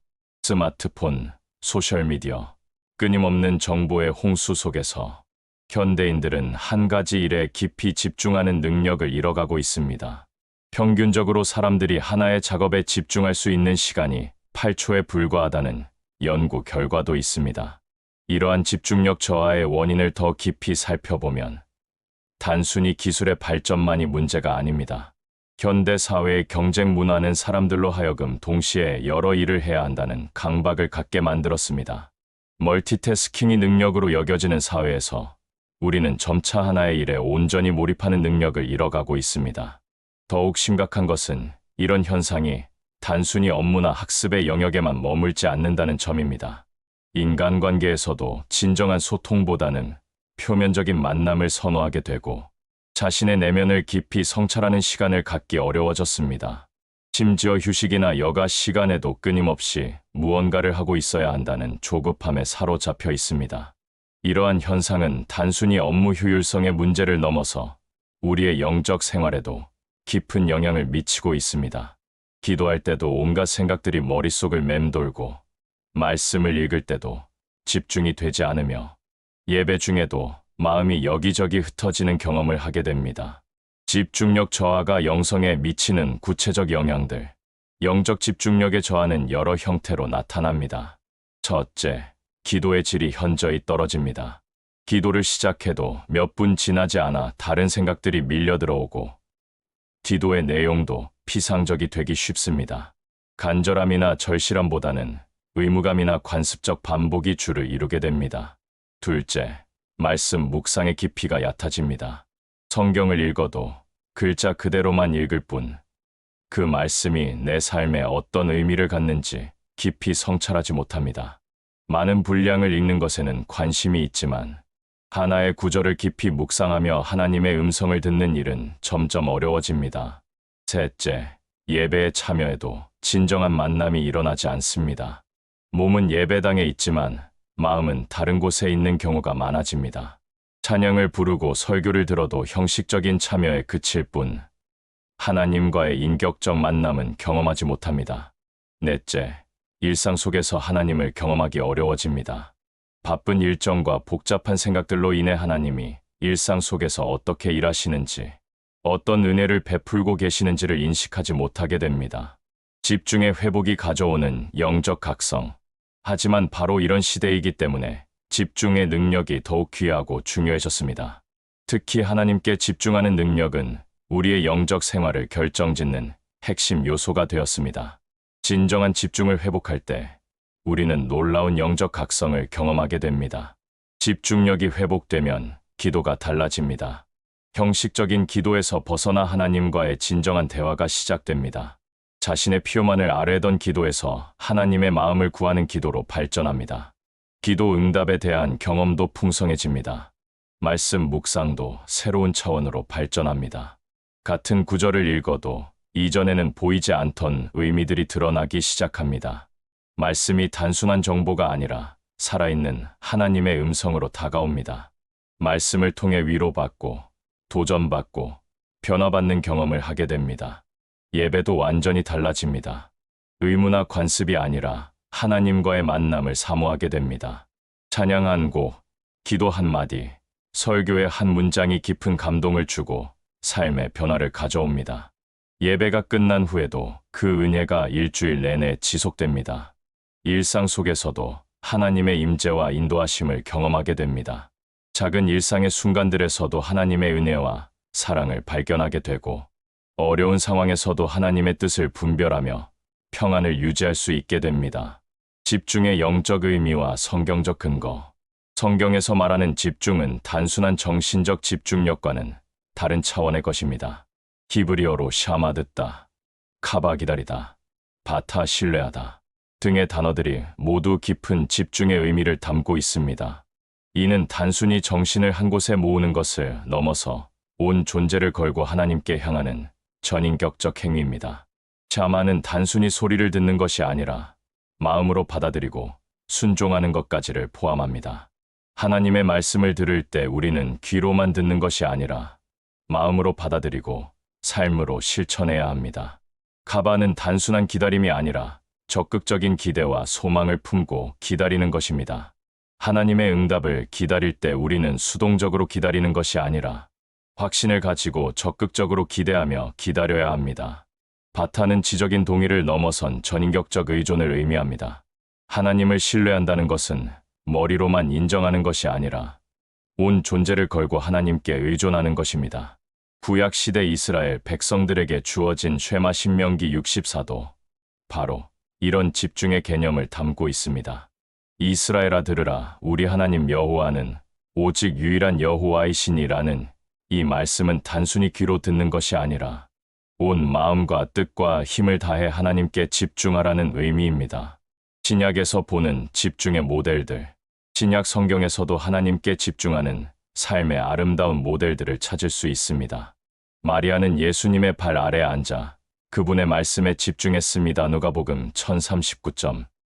이때 마리아의 집중은 단순히 정신적 집중이 아니라 전인격적 집중이었습니다. 예수님 자신도 집중의 완벽한 모델을 보여주셨습니다. 새벽에 한적한 곳에 나가서 기도하시고 마가복음 135. 중요한 결정을 앞두고는 밤새워 기도하셨습니다. 누가복음 612. 예수님의 삶 전체가 아버지 하나님께 집중된 삶이었습니다. 바울 사도 역시 내가 그리스도와 함께 십자가에 못 박혔나니 그런즉 이제는 내가 사는 것이 아니요 오직 내 안에 그리스도께서 사시는 것이라 갈라디아서 229 고백하며 그리스도께 완전히 집중된 삶을 살았습니다. 이사야 26장의 역사적 배경과 문학적 구조. 이사야 26장은 소위 이사야의 묵시록이 4에 이 7장이라 불리는 부분에 속합니다. 이 구절들은 이스라엘의 절망적인 현실 속에서도 하나님의 궁극적인 승리와 구원을 바라보며 기록된 신앙의 고백입니다. 이사야 2사에 이 7장은 다음과 같은 구조를 갖고 있습니다. 24장 땅의 황폐와 하나님의 심판, 25장 구원의 노래와 잔치의 비전, 26장 의인의 노래와 평강의 약속, 27장 이스라엘의 회복과 새로운 소망. 이 중에서 26장은 특별히 개인적이고 내면적인 신앙의 고백이 담겨 있습니다. 외적 상황은 여전히 어렵지만 하나님께 집중하는 자들이 경험하는 내적 평강과 확신을 노래하고 있습니다. 당시 이스라엘은 내외적으로 극도로 어려운 상황에 처해 있었습니다.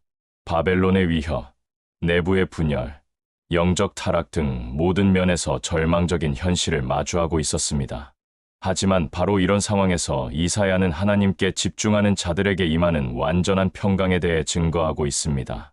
현대적 적용의 필요성과 시급성. 이는 오늘을 살아가는 우리에게도 동일하게 적용되는 메시지입니다. 개인적으로나 사회적으로 어려운 현실을 마주할 때 우리는 어디에 집중해야 하는가? 무엇을 바라보며 살아가야 하는가? 이사야 26장은 이 질문에 대한 명확한 답을 제시합니다. 현대 사회는 여러 면에서 이사야 시대와 유사한 위기 상황에 있습니다. 경제적 불안정, 사회적 갈등, 환경 문제, 가치관의 혼란 등이 복합적으로 얽혀 있어 미래에 대한 불안감이 증대되고 있습니다. 이런 상황에서 많은 사람들이 해결책을 찾기 위해 여기저기 관심을 분산시키고 있습니다. 정치적 해결책을 찾기도 하고 경제적 성공을 추구하기도 하며 새로운 기술이나 방법론에 의존하기도 합니다. 하지만 이런 것들은 모두 부분적이고 임시적인 해결책일 뿐입니다. 이사야 26장이 제시하는 해답은 다릅니다. 외적 상황을 바꾸는 것에 급급해하지 말고 먼저 우리의 집중의 방향을 하나님께로 돌리라는 것입니다. 하나님께 집중할 때 우리는 상황을 초월하는 평강을 경험하게 되고 더 나아가 하나님이 그 상황까지도 선하게 인도해 주실 것을 신뢰할 수 있게 됩니다. 1점 완전한 평강의 약속과 조건. 평강에 대한 세상의 정의와 그 한계들. 세상이 말하는 평안은 대부분 외적 조건에 의존합니다. 건강할 때, 경제적으로 여유로울 때, 인간관계가 좋을 때, 일이 순조롭게 풀릴 때 평안하다고 말합니다. 하지만 이런 평안은 조건이 바뀌면 언제든지 사라질 수 있는 불안한 평안입니다. 현대 사회에서 추구하는 평안의 형태들을 더 자세히 살펴보면 다음과 같습니다. 물질적 안정에 의존하는 평안. 많은 사람들이 경제적 성공을 통해 평안을 얻으려 합니다. 충분한 저축, 안정적인 직업, 좋은 집과 차 등을 갖추면 평안할 것이라고 생각합니다. 하지만 경제 상황은 언제든지 변할 수 있고 아무리 많이 가져도 불안감은 완전히 사라지지 않습니다. 관계적 인정에 의존하는 평안. 다른 사람들로부터 사랑받고 인정받을 때 평안하다고 느낍니다. 하지만 인간관계는 변할 수 있고 다른 사람의 평가에 의존하는 평안은 매우 불안정합니다. 성취와 성공에 의존하는 평안. 목표를 달성하고 성공했을 때 평안하다고 생각합니다. 하지만 한 목표를 달성하면 또 다른 목표가 생기고 성공의 기준은 계속 높아지기 마련입니다. 통제감에 의존하는 평안. 모든 것을 자신이 통제할 수 있다고 느낄 때 평안하다고 생각합니다. 하지만 실제로는 통제할 수 없는 일들이 훨씬 많고 통제하려는 노력 자체가 오히려 스트레스가 됩니다. 즐거움과 쾌락에 의존하는 평안. 즐거운 일을 하거나 쾌락을 추구할 때 평안하다고 느낍니다. 하지만 이런 평안은 매우 일시적이고 지속적으로 더 강한 자극을 필요로 하게 됩니다. 이런 형태의 평안들은 모두 조건부적이고 임시적입니다. 조건이 바뀌면 평안도 함께 사라지고 그 조건을 유지하기 위해서는 끊임없는 노력과 걱정이 필요합니다. 결국 평안을 얻기 위한 노력이 오히려 불안의 원인이 되는 모순에 빠지게 됩니다. 성경이 말하는 평강. 샬롬의 포괄적 의미. 반면 성경이 말하는 평강 샬롬은 외적 조건과 상관없이 하나님과의 올바른 관계에서 오는 내적 평안입니다. 히브리어 샬롬은 단순한 평안을 넘어서 온전함, 완전함, 조화로움을 의미합니다. 샬롬의 다층적 의미들을 살펴보면 완전성 호은에스 샬롬은 모든 것이 원래 있어야 할 자리에 있는 상태를 의미합니다. 인간의 영혼이 하나님과의 올바른 관계 속에서 완전성을 회복한 상태입니다. 조화 하모니. 하나님과 인간, 인간과 자연, 인간과 인간 사이의 모든 관계가 하나님의 뜻 안에서 올바르게 정렬된 상태를 말합니다. 번영 prosperity. 단순히 물질적 풍요만이 아니라 영적, 정서적, 관계적, 육체적 모든 영역에서의 건강한 번영을 의미합니다. 안전 security. 외부의 위협으로부터 보호받는 것뿐만 아니라 내면의 두려움과 불안에서도 자유로운 상태를 의미합니다. 의로움 righteousness. 하나님의 기준에 따른 올바른 삶과 관계를 의미합니다. 이런 의미에서 보면 샬롬은 단순히 문제가 없는 상태가 아니라 모든 것이 하나님의 뜻 안에서 올바르게 작동하는 상태입니다. 따라서 외적 상황이 어려워도 샬롬은 유지될 수 있고 외적 상황이 좋아도 샬롬이 없을 수 있습니다. 이사야 263의 구조적 분석과 신학적 의미. 주께서 심지가 견고한 자를 평강의 평강으로 지키시리니 이는 그가 주를 신뢰함이니이다. 이 구절은 성경에서 평강에 대한 가장 아름답고 깊이 있는 약속 중 하나입니다. 구절의 구조를 자세히 분석해보면 주어 주께서 여호와 평강을 주시는 분이 하나님이라는 점을 명확히 합니다. 평강은 인간의 노력이나 의지로 만들어지는 것이 아니라 하나님이 주시는 선물입니다. 목적어 심지가 견고한 자, 평강을 받을 수 있는 조건을 제시합니다. 여기서 조건은 완벽함이 아니라 견고함, 즉 지속적인 방향성과 일관성입니다.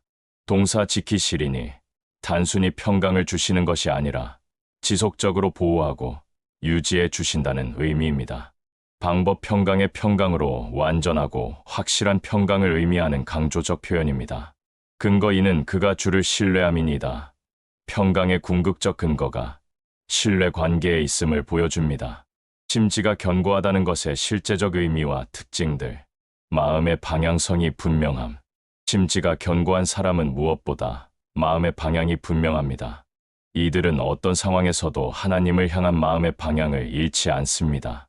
마치 나침반이 항상 북쪽을 가리키듯이 이들의 마음은 항상 하나님을 향해 있습니다. 마음의 방향성이 분명하다는 것은 다음과 같은 특징들로 나타납니다. 우선순위의 명확성, 여러 가지 일들 중에서 무엇이 가장 중요한지를 분명히 알고 있습니다. 하나님과의 관계, 하나님의 뜻을 구하는 것이 다른 모든 것보다 우선됩니다. 가치관의 일관성 상황이 바뀌어도 기본적인 가치관은 변하지 않습니다. 하나님의 말씀에 기반한 가치관이 모든 판단과 선택의 기준이 됩니다. 목표의 지속성, 일시적인 감정이나 외부의 유혹에 흔들리지 않고 하나님께서 주신 비전과 목표를 지속적으로 추구합니다. 현대인들의 가장 큰 문제 중 하나는 마음의 방향이 수시로 바뀐다는 것입니다. 좋은 일이 생기면 자만하고 어려운 일이 생기면 절망하며 사람들의 평가에 따라 기뻐하거나 낙심합니다. 이런 사람들은 외부 상황에 따라 마음의 방향이 계속 바뀌기 때문에 진정한 평안을 누릴 수 없습니다. 내적 안정성과 일관성. 심지가 견고한 사람은 내적으로 안정되어 있습니다. 이는 완벽하다는 뜻이 아니라 중심이 있다는 뜻입니다. 바람이 불어도 뿌리가 깊은 나무가 쉽게 흔들리지 않듯이 하나님께 뿌리를 깊이 박은 사람은 외부의 변화에 쉽게 흔들리지 않습니다. 내적 안정성의 특징들. 감정의 조절 능력. 감정이 없다는 뜻이 아니라 감정에 지배당하지 않는다는 뜻입니다. 기쁠 때도 교만하지 않고 슬플 때도 절망하지 않습니다. 판단력의 일관성. 상황에 따라 판단 기준이 바뀌지 않습니다. 하나님의 말씀과 뜻이 모든 판단의 기준이 됩니다. 행동의 예측 가능성. 다른 사람들이 그 사람의 반응을 어느 정도 예측할 수 있습니다. 왜냐하면 그 사람의 행동이 일관된 가치관에 기반하고 있기 때문입니다. 흔들림에도 불구한 회복력과 탄력성. 심지가 견고하다고 해서 전혀 흔들리지 않는다는 뜻은 아닙니다. 인간인 이상 어려운 상황에서 마음이 요동할 수 있고 때로는 의심이나 두려움이 올 수도 있습니다. 중요한 것은 그런 흔들림 속에서도 다시 하나님께로 마음을 돌리는 회복력이 있다는 것입니다. 회복력의 구체적 모습들. 자기 성찰 능력. 자신의 상태를 객관적으로 바라볼 수 있는 능력이 있습니다. 감정에 휩쓸려 있을 때도 지금 내가 하나님에게서 멀어져 있구나를 인식할 수 있습니다.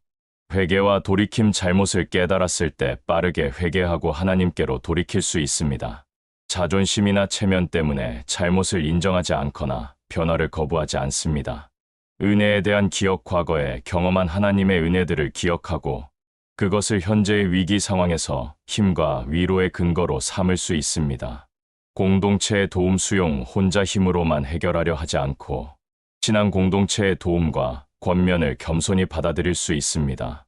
다윗의 시편을 보면 이런 모습을 잘 볼 수 있습니다.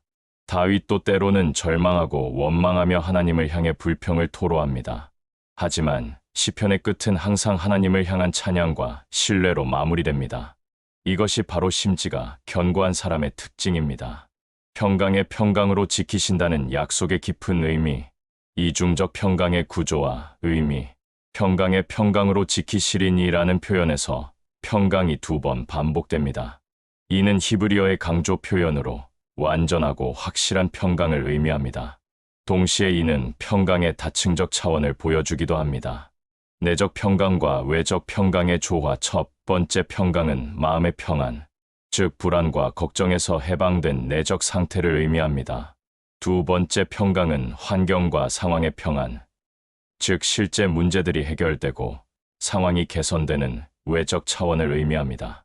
하나님은 이 두 가지를 모두 약속하고 계십니다.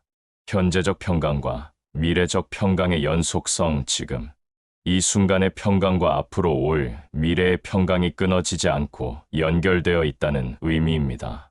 일시적인 평안이 아니라 지속적이고 영속적인 평강입니다.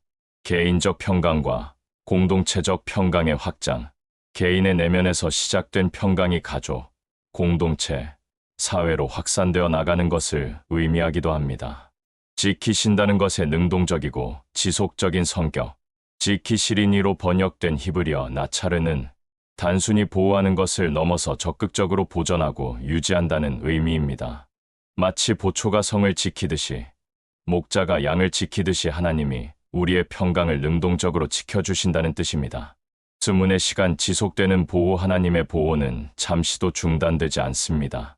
우리가 깨어 있을 때나 잠들어 있을 때나 의식하고 있을 때나 의식하지 못할 때나 하나님은 계속해서 우리의 평강을 지켜주십니다. 전방위적 보호 영적인 차원뿐만 아니라 정서적, 관계적, 심지어는 육체적 차원까지도 하나님의 보호 아래 있습니다. 하나님은 우리 삶의 모든 영역을 아시고 돌보십니다.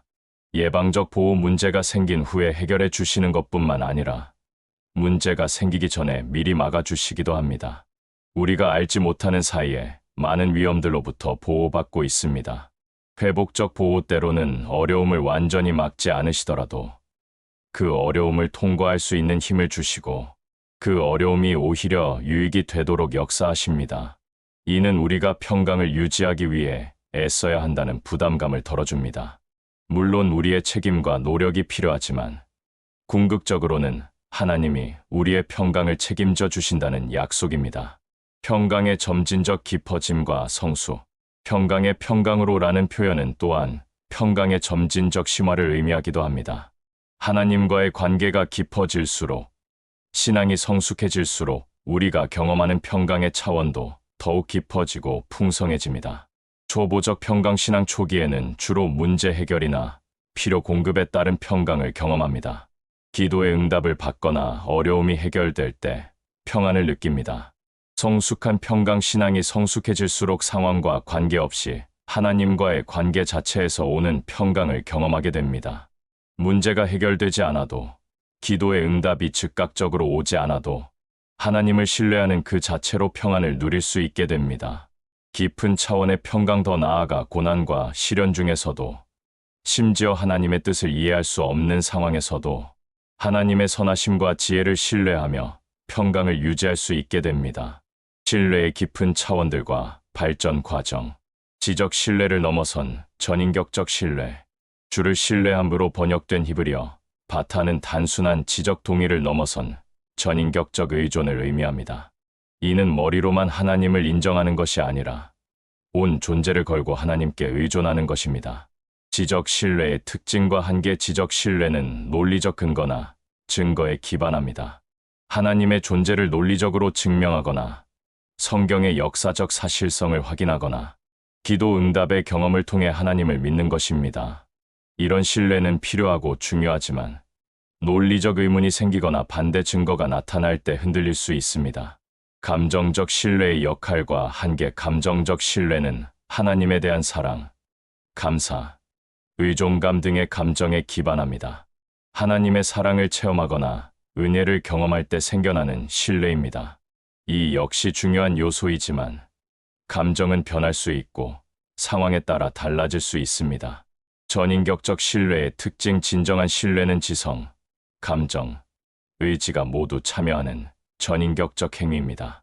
하나님을 아는 지식, 하나님을 사랑하는 마음, 하나님께 순종하려는 의지가 하나로 통합된 상태입니다. 현대 기독교에서 흔히 볼 수 있는 문제 중 하나는 지적으로는 하나님을 믿으면서도 실제 삶에서는 다른 것들에 의존하는 것입니다. 예를 들어 하나님의 능력은 믿으면서도 실제로는 돈이나 권력에 더 의존하고, 하나님의 사랑은 믿으면서도 실제로는 사람들의 인정에 더 의존하는 것입니다. 과거 경험에 기반한 신뢰의 축적. 진정한 신뢰는 추상적인 관념이 아니라 구체적인 경험에 기반합니다. 하나님을 신뢰하는 사람들은 과거에 하나님이 어떻게 자신을 도우셨는지를 기억하고 그 경험을 바탕으로 현재와 미래에 대한 신뢰를 갖습니다. 개인적 경험의 중요성, 다른 사람의 간증이나 성경의 이야기도 중요하지만 자신이 직접 경험한 하나님의 은혜와 도우심이 가장 확실한 신뢰의 기반이 됩니다. 작은 경험의 가치에 큰 기적이나 드라마틱한 경험만이 아니라 일상의 작은 은혜들도 신뢰의 중요한 기반이 됩니다. 매일의 양식, 건강, 안전, 인도하심 등이 모두 하나님의 신실하심을 보여주는 증거들입니다. 경험의 해석과 기억 같은 경험이라도 그것을 어떻게 해석하고 기억하느냐에 따라 신뢰에 미치는 영향이 달라집니다. 어려운 상황도 하나님의 훈련이나 더 큰 계획의 일부로 해석할 때 신뢰를 강화하는 경험이 될 수 있습니다. 구약의 이스라엘 백성들이 하나님의 구원 역사를 끊임없이 기념하고 기억했던 것도 바로 이런 이유입니다. 과월절, 초막절, 수장절 등의 절기들은 모두 하나님의 과거, 구원 사역을 기억하여 현재의 신뢰를 강화하는 역할을 했습니다. 미래에 대한 확신으로서의 신뢰, 신뢰는 또한 미래에 대한 확신이기도 합니다. 비록 지금은 보이지 않고 이해할 수 없는 상황이라 할지라도 하나님이 반드시 최선의 방법으로 인도해 주실 것이라는 확신입니다. 불확실성 속에서의 확신, 미래는 본질적으로 불확실합니다. 어떤 일이 일어날지, 어떤 결과가 나올지를 완전히 예측할 수는 없습니다.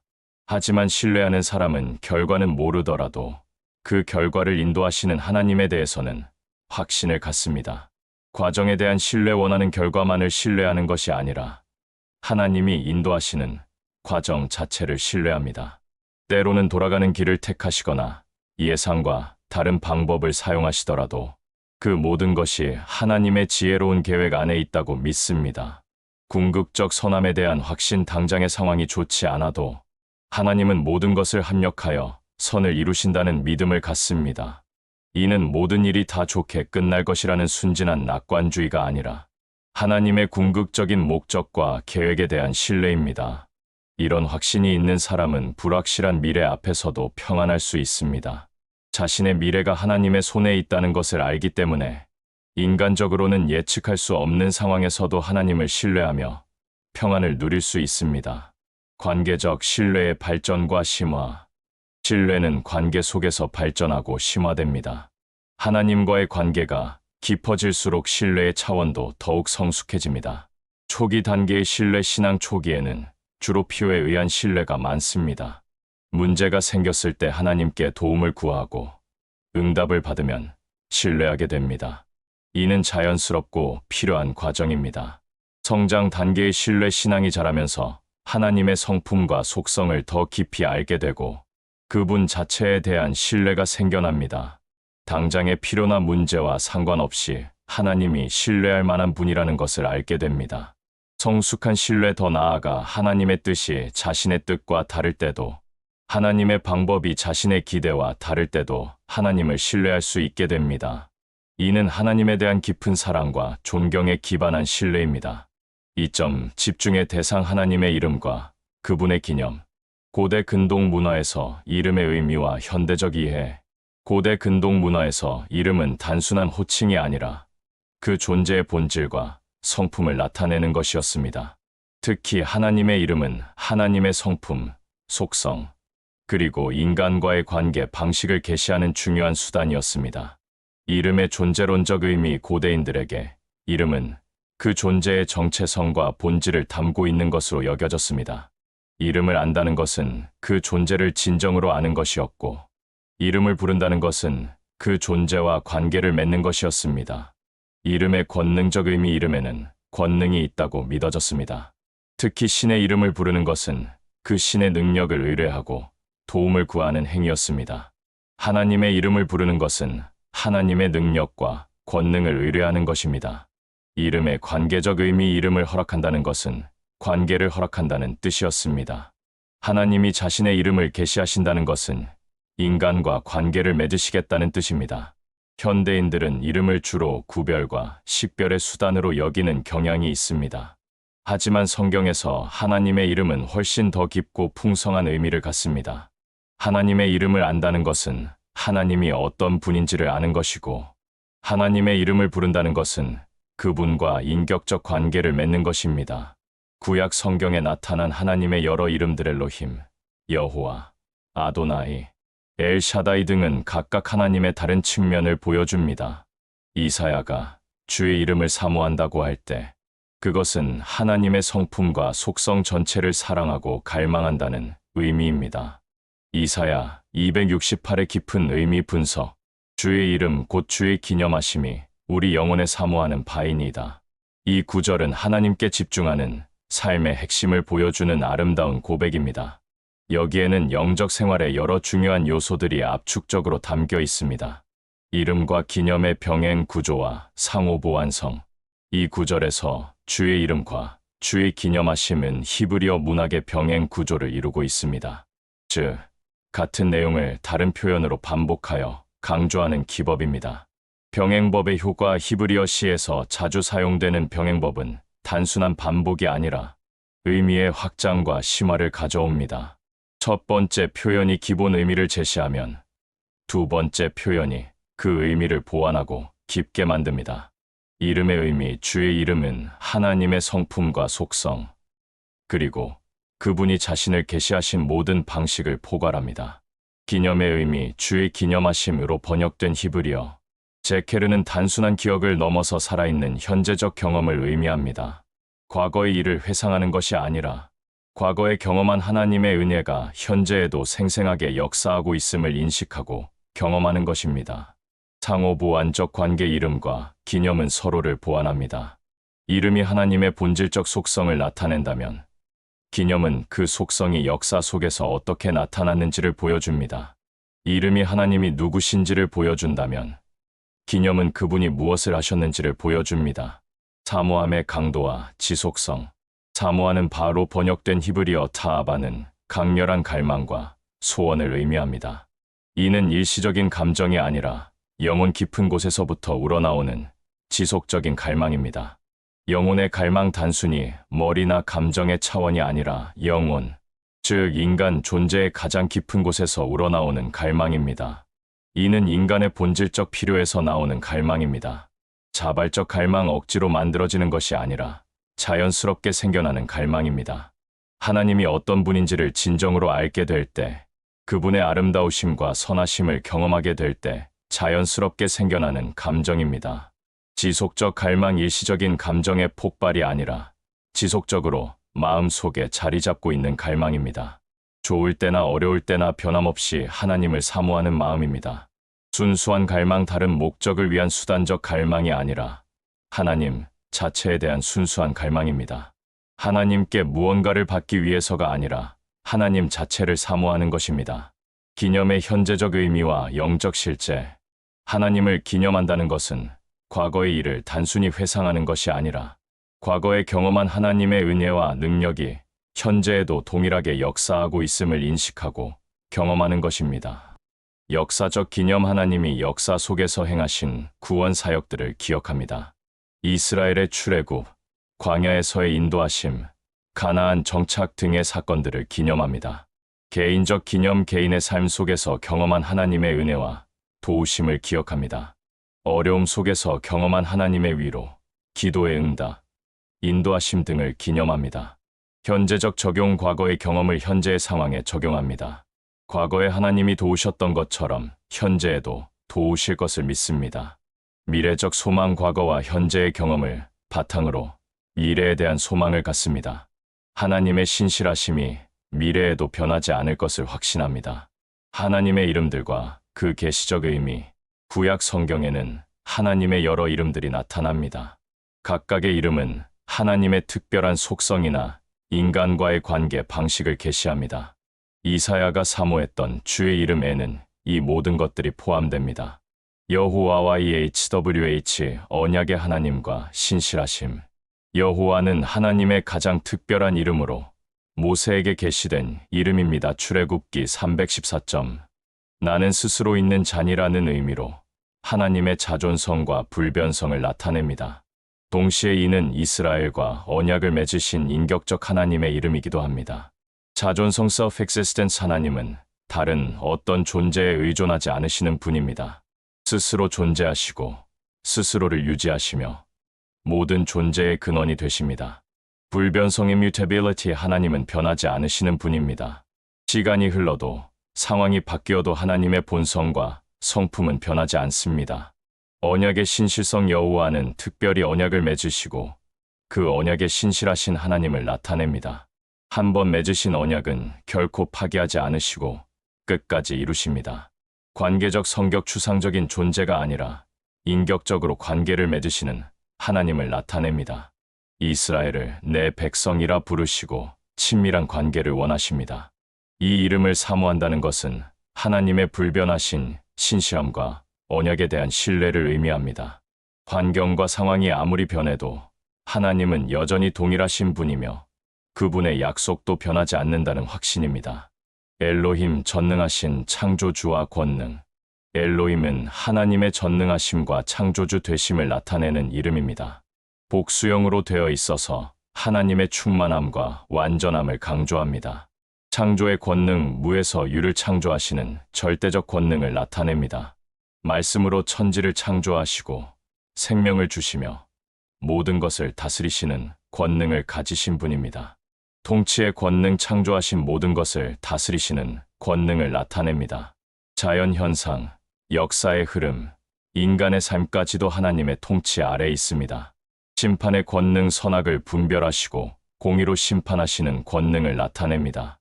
모든 불의와 악을 심판하시고 의로운 통치를 행하십니다. 구원의 권능, 죄와 사망의 권세에서 구원하시는 권능을 나타냅니다. 인간이 해결할 수 없는 근본적인 문제들을 해결하실 수 있는 분입니다. 이 이름을 사모한다는 것은 하나님의 무한한 능력에 대한 경외와 신뢰를 의미합니다. 인생의 어려운 문제들 앞에서 인간적으로는 해결책이 보이지 않을 때 엘로힘이신 하나님을 사모하는 마음은 하나님께는 불가능한 일이 없다는 믿음으로 이어집니다. 아도나이, 주권자 하나님과 순종. 아도나이는 주인을 의미하는 이름으로 하나님의 절대 주권을 나타냅니다. 이는 하나님과 인간의 관계를 주인과 종의 관계로 정의합니다. 절대적 주권, 하나님은 모든 것의 절대적 주인이십니다. 우주 전체, 역사 전체, 그리고 개인의 삶 전체에 대한 주권을 가지고 계십니다. 소유권, 우리가 가진 모든 것이 실제로는 하나님의 것입니다. 생명, 건강, 재물, 가족, 시간, 능력 등 모든 것이 하나님으로부터 받은 것이고 하나님께 속한 것입니다. 통치권, 하나님은 우리 삶의 모든 영역에 대한 통치권을 가지고 계십니다. 개인적인 결정부터 인생의 방향까지 모든 것이 하나님의 통치 아래 있어야 합니다. 순종의 요구, 주인이신 하나님께 우리는 순종해야 할 의무가 있습니다. 이는 억압적인 지배가 아니라 사랑하는 아버지께 드리는 기쁜 순종입니다. 이 이름을 사모한다는 것은 자신의 삶에 대한 주권을 완전히 하나님께 맡긴다는 의미입니다. 현대인들이 가장 어려워하는 것 중 하나가 바로 이런 주권의 위임입니다. 자신의 인생을 스스로 통제하고 설계하고 싶어 하는 욕구가 강하기 때문에 하나님을 주인으로 모시는 일이 쉽지 않습니다. 하지만 진정한 평안은 바로 이런 주권의 위임에서 시작됩니다. 엘 샤다이, 전능하신 공급자 하나님. 엘 샤다이는 전능하신 하나님으로 번역되는 이름으로 특별히 하나님의 공급하시는 능력을 강조합니다. 이는 아브라함과의 언약에서 처음 나타난 이름입니다. 창세기 171점. 충족하시는 하나님, 인간의 모든 필요를 아시고 채워주시는 하나님을 나타냅니다. 영적인 필요뿐만 아니라 육체적, 정서적, 관계적 필요까지도 공급하십니다. 불가능을 가능하게 하시는 하나님, 인간적으로는 불가능해 보이는 일도 하나님께는 가능합니다. 아브라함과 사라에게 늦은 나이에 아들을 주신 것처럼 하나님은 불가능을 가능하게 만드십니다. 언약을 이루시는 하나님, 약속하신 것을 반드시 이루시는 하나님을 나타냅니다. 비록 과정은 예상과 다를 수 있지만 결과는 반드시 약속대로 이루십니다. 여호와 이레, 준비하시는 하나님. 여호와 이레는 여호와께서 준비하시리라는 뜻으로 아브라함이 이삭을 제물로 드리려 할 때 하나님이 양을 준비해 주신 사건에서 나온 이름입니다. 창세기 2214. 미리 준비하시는 하나님, 우리가 필요하기 전에 이미 준비하고 계시는 하나님을 나타냅니다. 우리의 필요를 미리 아시고 적절한 때에 공급해 주십니다. 최선의 것으로 준비하시는 하나님, 우리가 원하는 것이 아니라 우리에게 가장 좋은 것으로 준비하십니다. 때로는 우리의 기대와 다를 수 있지만 항상 최선입니다. 여호와 라파, 치료하시는 하나님. 여호와 라파는 여호와는 너를 치료하시는 잔이라는 뜻으로 하나님의 치유하시는 능력을 나타냅니다. 출애굽기 1526. 전인적 치유, 육체의 질병뿐만 아니라 마음의 상처, 영혼의 병까지도 치료하시는 하나님을 나타냅니다. 근본적 치유, 증상만 치료하시는 것이 아니라 근본 원인까지 해결하시는 하나님입니다. 죄의 문제, 관계의 문제까지도 치유하십니다. 이름 사모함의 실제적 모습들. 하나님의 이름을 사모한다는 것이 실제 삶에서는 어떻게 나타날까요? 이는 추상적인 감정이 아니라 구체적인 삶의 모습으로 드러납니다. 예배에서의 사모함, 찬양에서의 사모함 단순히 멜로디를 따라 부르는 것이 아니라 가사의 의미를 깊이 묵상하며 하나님의 성품을 찬양합니다. 하나님이 어떤 분인지를 선포하고 고백하는 찬양이 됩니다. 기도에서의 사모함 자신의 필요만을 아뢰는 기도에서 벗어나 하나님 자체를 사모하는 기도를 드립니다. 주님, 주님을 더 알고 싶습니다. 주님의 뜻이 무엇인지 알려주세요와 같은 기도가 늘어납니다. 말씀에서의 사모함 정보를 얻기 위해서가 아니라 하나님을 알기 위해서 말씀을 읽습니다. 각 구절에서 하나님의 성품과 뜻을 발견하려고 노력합니다. 일상에서의 사모함. 하나님 인정하기 일상의 모든 순간에서 하나님을 인정하고 의존합니다. 중요한 결정뿐만 아니라 작은 선택에서도 하나님의 뜻을 구합니다. 하나님의 임재 의식 혼자 있을 때도 하나님이 함께 계신다는 의식을 갖습니다. 이는 감시당한다는 두려움이 아니라 사랑하는 분과 함께 있다는 기쁨입니다. 하나님의 영광을 위한 삶 자신의 유익이나 만족을 위해서가 아니라 하나님의 영광을 위해서 살려고 노력합니다. 이것이 하나님께 영광이 될까? 가 판단 기준이 됩니다. 어려움에서의 사모함. 문제 중심에서 하나님 중심으로 어려움이 닥쳤을 때 문제에만 집중하지 않고 그 문제를 통해 하나님이 무엇을 말씀하시려 하는지를 구합니다. 인간적 해결책보다 하나님의 뜻, 당장 눈에 보이는 해결책을 추구하기보다는 하나님의 뜻이 무엇인지를 먼저 구합니다. 설령 어려움이 지속되더라도 하나님의 뜻 안에 있기를 원합니다. 원망보다 신뢰 어려운 상황에서 원망하고 불평하기보다는 하나님의 선하심을 신뢰합니다. 이해할 수 없는 상황에서도 하나님은 선하신 분이라는 것을 고백합니다. 기념의 실제적 의미와 방법들. 하나님을 기념한다는 것은 단순히 과거를 회상하는 것이 아니라 하나님의 성실하심을 현재에 적용하고 미래에 대한 소망을 갖는 것입니다. 개인적 기념의 방법들. 은혜 일기 쓰기. 매일 하나님의 은혜를 경험한 일들을 기록합니다. 큰 일뿐만 아니라 작은 일상의 은혜들도 놓치지 않고 기록합니다. 기념일 정하기. 특별히 하나님의 은혜를 경험한 날들을 기념일로 정해서 매년 기억하고 감사드립니다. 간증 나누기. 다른 사람들과 하나님의 은혜를 나눕니다. 나누는 과정에서 자신도 다시 한번 하나님의 은혜를 기념하게 됩니다. 찬양으로 기념하기. 시편의 저자들처럼 하나님의 은혜를 찬양으로 표현합니다. 기존의 찬양을 부르거나 직접 찬양을 만들어 부를 수도 있습니다. 공동체적 기념의 방법들. 간증 시간. 교회나 소그룹에서 하나님의 은혜를 간증하는 시간을 갖습니다. 다른 사람들의 간증을 듣는 것도 하나님을 기념하는 좋은 방법입니다. 기념 예배. 특별한 하나님의 은혜가 있었던 날을 기념하는 예배를 드립니다. 기념물 세우기. 구약의 이스라엘 백성들이 돌을 쌓아 기념물을 세운 것처럼 하나님의 은혜를 기념하는 상징물을 만들 수도 있습니다. 성경적 기념의 모델들.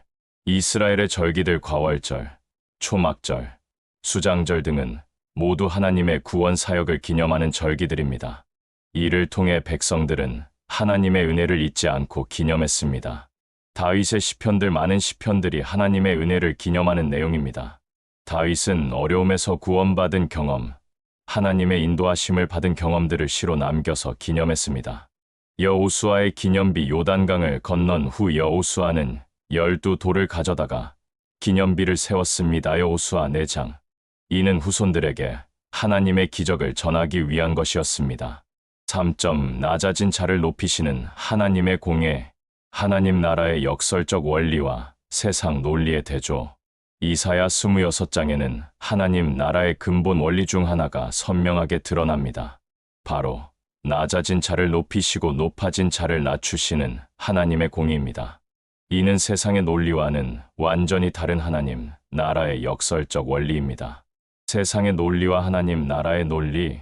세상의 성공 논리. 세상에서는 강한 자가 승리하고 높은 자가 더 높아지며 가진 자가 더 많이 갖게 됩니다. 경쟁에서 이기는 것이 선이고 약한 것은 도태되어야 할 것으로 여겨집니다.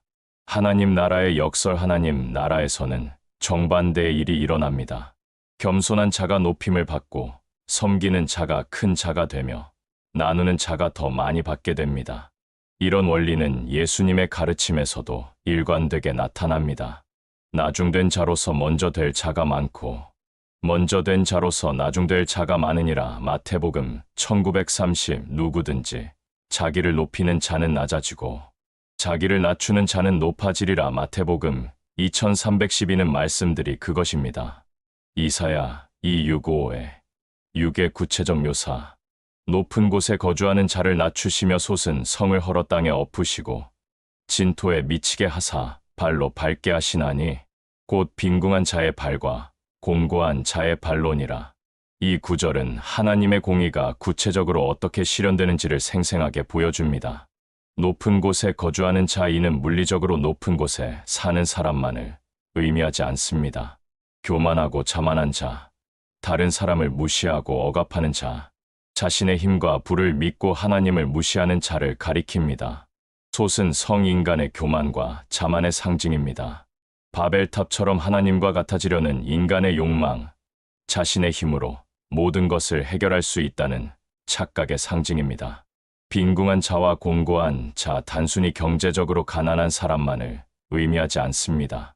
교만하지 않고 겸손한 자, 하나님을 의지하는 자, 세상에서는 무시받지만 하나님께는 소중한 자들을 가리킵니다. 자신을 낮추고 하나님을 높이는 삶의 구체적 모습들, 삶의 중심이 바뀌는 순간들. 하나님을 높이면 우리 인생의 방향 자체가 바뀝니다. 가치관이 바뀌고 우선순위가 바뀌고 목표가 바뀝니다. 기도 생활의 변화. 하나님의 이름을 높이는 사람은 기도의 응답을 받는 것보다 그분의 뜻을 아는 것을 더 중요하게 여깁니다. 주님의 뜻이 이루어지다가 기도의 중심이 됩니다. 예를 들어 취업을 위해 기도할 때도 단순히 좋은 직장을 주세요라고 기도하는 것을 넘어서 주님의 뜻에 맞는 곳으로 인도해 주세요. 이 일을 통해 주님께 영광을 돌릴 수 있게 해주세요라고 기도하게 됩니다. 말씀 묵상의 변화. 하나님을 찬양하는 사람은 내가 받을 복을 구하기보다는 하나님이 어떤 분이신지를 아는 것에 더 관심을 갖습니다. 하나님의 성품을 알아가고 하나님의 마음을 이해하려고 노력합니다. 성경을 읽을 때도 나에게 주시는 약속이 무엇인가 보다는 하나님이 어떤 분이신가, 하나님의 뜻이 무엇인가에 더 집중하게 됩니다.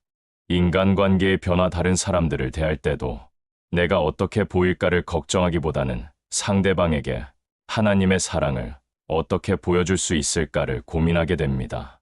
갈등이 생겼을 때도 누가 옳고 그른지를 따지기보다는 이 상황에서 하나님께 영광을 돌리려면 어떻게 해야 할지를 먼저 생각합니다. 성공과 실패에 대한 관점의 변화. 성공할 때의 태도. 세상의 기준으로 성공했을 때도 그것이 하나님의 은혜임을 인정하고 감사드립니다. 자신의 능력이나 노력만으로 이룬 것이 아니라 하나님이 허락하시고 도우신 결과임을 고백합니다. 성공의 열매를 독차지하려 하지 않고 하나님께 영광을 돌리고 다른 사람들과 나누려고 합니다. 성공이 자신을 위한 것이 아니라 하나님의 나라를 위한 것임을 압니다. 실패할 때의 태도. 실패했을 때도 절망하거나 원망하지 않습니다. 실패를 통해서도 하나님이 무엇을 가르치시려 하는지를 구합니다. 실패가 끝이 아니라 새로운 시작의 기회가 될 수 있음을 믿습니다. 실패의 책임을 다른 사람이나 환경 탓으로 돌리지 않고 자신을 돌아보고 하나님 앞에서 겸손해지는 기회로 삼습니다. 회복의 은혜가 임하는 과정들. 하나님을 높이면 놀랍게도 오히려 우리가 회복되고 우리의 자리가 다시 일으켜지는 신비한 반전이 일어납니다. 이것이 하나님 나라의 역설입니다. 영적 회복. 가장 먼저 일어나는 것은 영적인 회복입니다. 하나님과의 관계가 회복되고 죄책감에서 해방되며 하나님의 사랑을 다시 확신하게 됩니다. 정서적 회복. 불안, 우울, 분노, 원망 등의 부정적 감정들이 하나님의 평안으로 대체됩니다. 미래에 대한 두려움이 하나님에 대한 신뢰로 바뀝니다. 관계적 회복. 깨어진 인간관계들이 회복되기 시작합니다. 먼저 자신이 겸손해지고 용서를 구하게 되고 이것이 상대방의 마음을 움직여 관계가 회복됩니다. 사회적 회복. 잃었던 명예나 신뢰가 회복되기 시작합니다. 겸손하고 진실한 모습이 사람들에게 인정받게 되고 새로운 기회들이 주어집니다. 물질적 회복. 때로는 물질적인 영역에서도 회복이 일어납니다. 물론 이것이 보장된 것은 아니지만 하나님의 시간과 방법에 따라 필요한 것들이 공급됩니다. 교만한 자들의 몰락과 겸손한 자들의 높아짐, 성경에 나타난 역사적 사례들, 바벨론의 느부갓네살 왕 자신을 높이며 교만했던 느부갓네살 왕은 하나님의 징계를 받아 들짐승과 같이 지내야 했지만 겸손히 하나님을 인정했을 때 왕위가 회복되었습니다. 다니엘 4장. 다윗과 사울. 교만해진 사울은 하나님께 버림받았지만 겸손한 목자 다윗은 이스라엘의 왕이 되었습니다.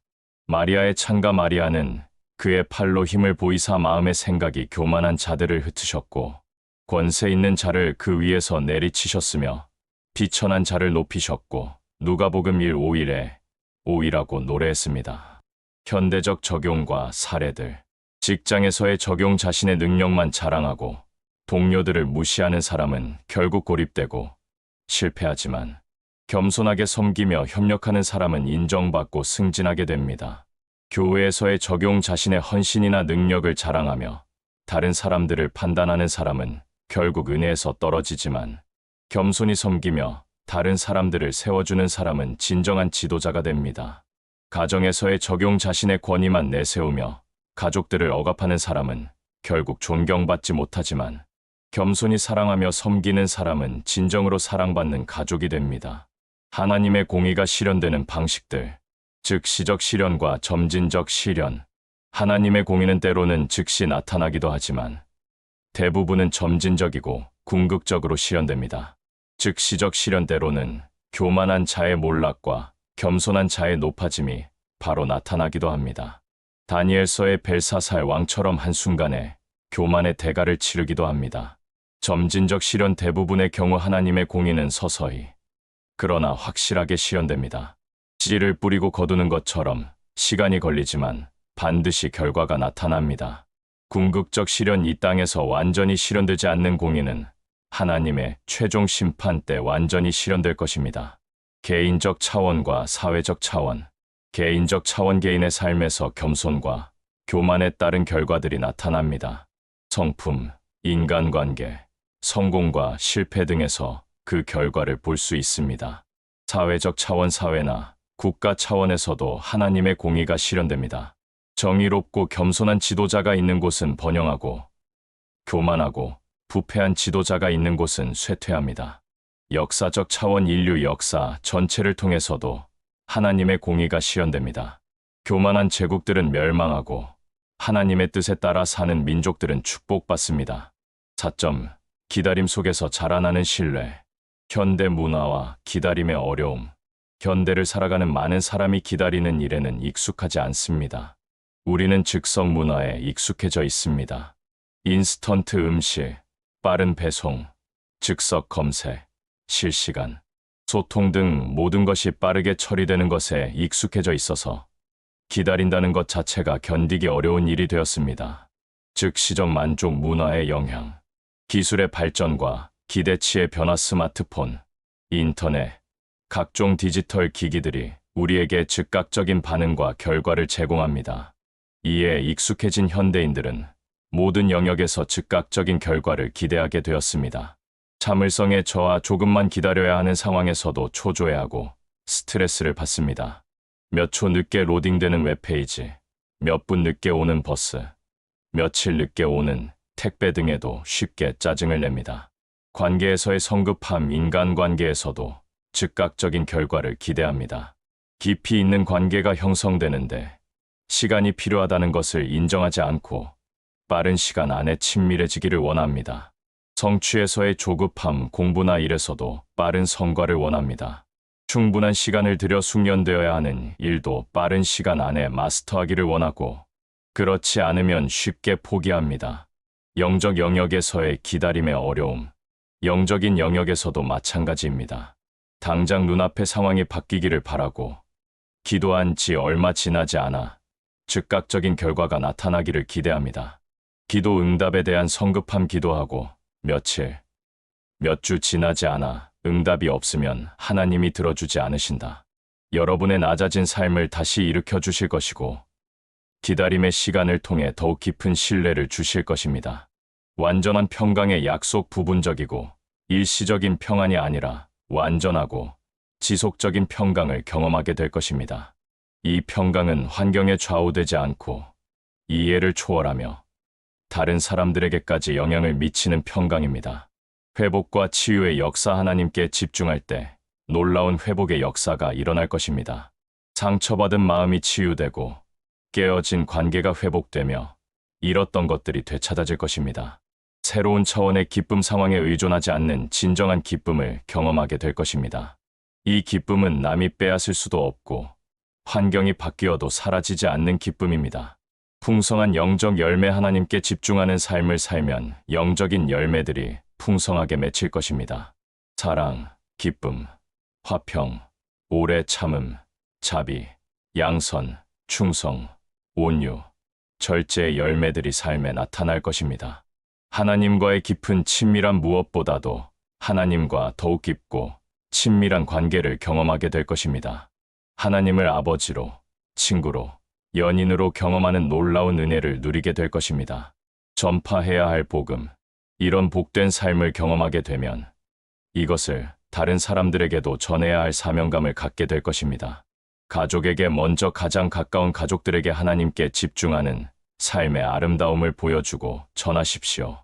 친구들에게 친구들과 동료들에게도 이 복음을 자연스럽게 나누십시오. 억지로 전도하려 하지 말고 삶으로 먼저 보여주십시오. 교회 공동체에게 교회 안에서도 더 많은 사람들이 하나님께 집중하는 삶을 살 수 있도록 격려하고 도우십시오.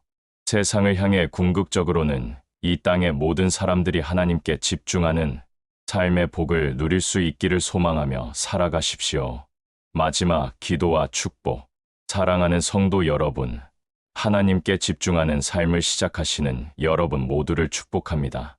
하나님의 임재가 함께 하시기를 여러분이 어디에 있든지 무엇을 하든지 하나님의 임재가 함께 하시기를 축복합니다. 그분의 사랑과 평강이 여러분을 감싸주시기를 기도합니다. 지혜와 깨달음이 충만하시기를 하나님의 뜻을 분별하는 지혜와 말씀을 깨닫는 은혜가 충만하시기를 축복합니다. 성령께서 여러분을 모든 진리 가운데로 인도해 주시기를 기도합니다. 기도의 능력이 나타나시기를 여러분의 기도가 하나님의 마음을 움직이고 역사를 바꾸며 기적을 일으키는 능력 있는 기도가 되시기를 축복합니다. 사랑의 열매가 풍성하시기를 여러분의 삶에서 하나님의 사랑이 풍성히 나타나서 많은 사람들이 그 사랑을 경험하게 되시기를 축복합니다. 영원한 상급이 예비되시기를 이 땅에서 하나님께 집중하여 살아가신 모든 수고와 헌신에 대해 하늘에서 영원한 상급이 예비되시기를 축복합니다. 하나님께 집중하는 삶, 이것이 진정한 평강을 누리는 비결입니다. 이것이 기적을 경험하는 비결입니다. 이것이 하나님과 깊은 관계를 맺는 비결입니다. 이것이 진정으로 복된 인생을 사는 비결입니다. 결단의 순간. 지금 이 순간이 여러분의 인생을 바꿀 수 있는 결단의 순간입니다. 더 이상 망설이지 마시고, 더 이상 미루지 마시고, 지금 이 자리에서 결단하시기 바랍니다. 하나님, 지금까지 여기저기 흩어져 있던 제 마음을 주님께로 모으겠습니다. 지금까지 여러 가지에 의존하며 살았지만, 이제는 오직 주님만 의지하겠습니다. 지금까지 주님의 이름보다 다른 것들을 더 사모했지만, 이제는 주님의 이름만을 사모하겠습니다. 제 마음의 중심에 주님이 계시게 해주시고, 제 삶의 모든 영역에서 주님이 주인이 되어 주십시오. 저를 평강의 평강으로 지켜주시겠다는 주님의 약속을 믿고 의지합니다. 이런 기도를 드리며 결단하시는 모든 분들에게 하나님의 놀라운 평강과 축복이 임하시기를 주님의 이름으로 축원합니다. 아멘.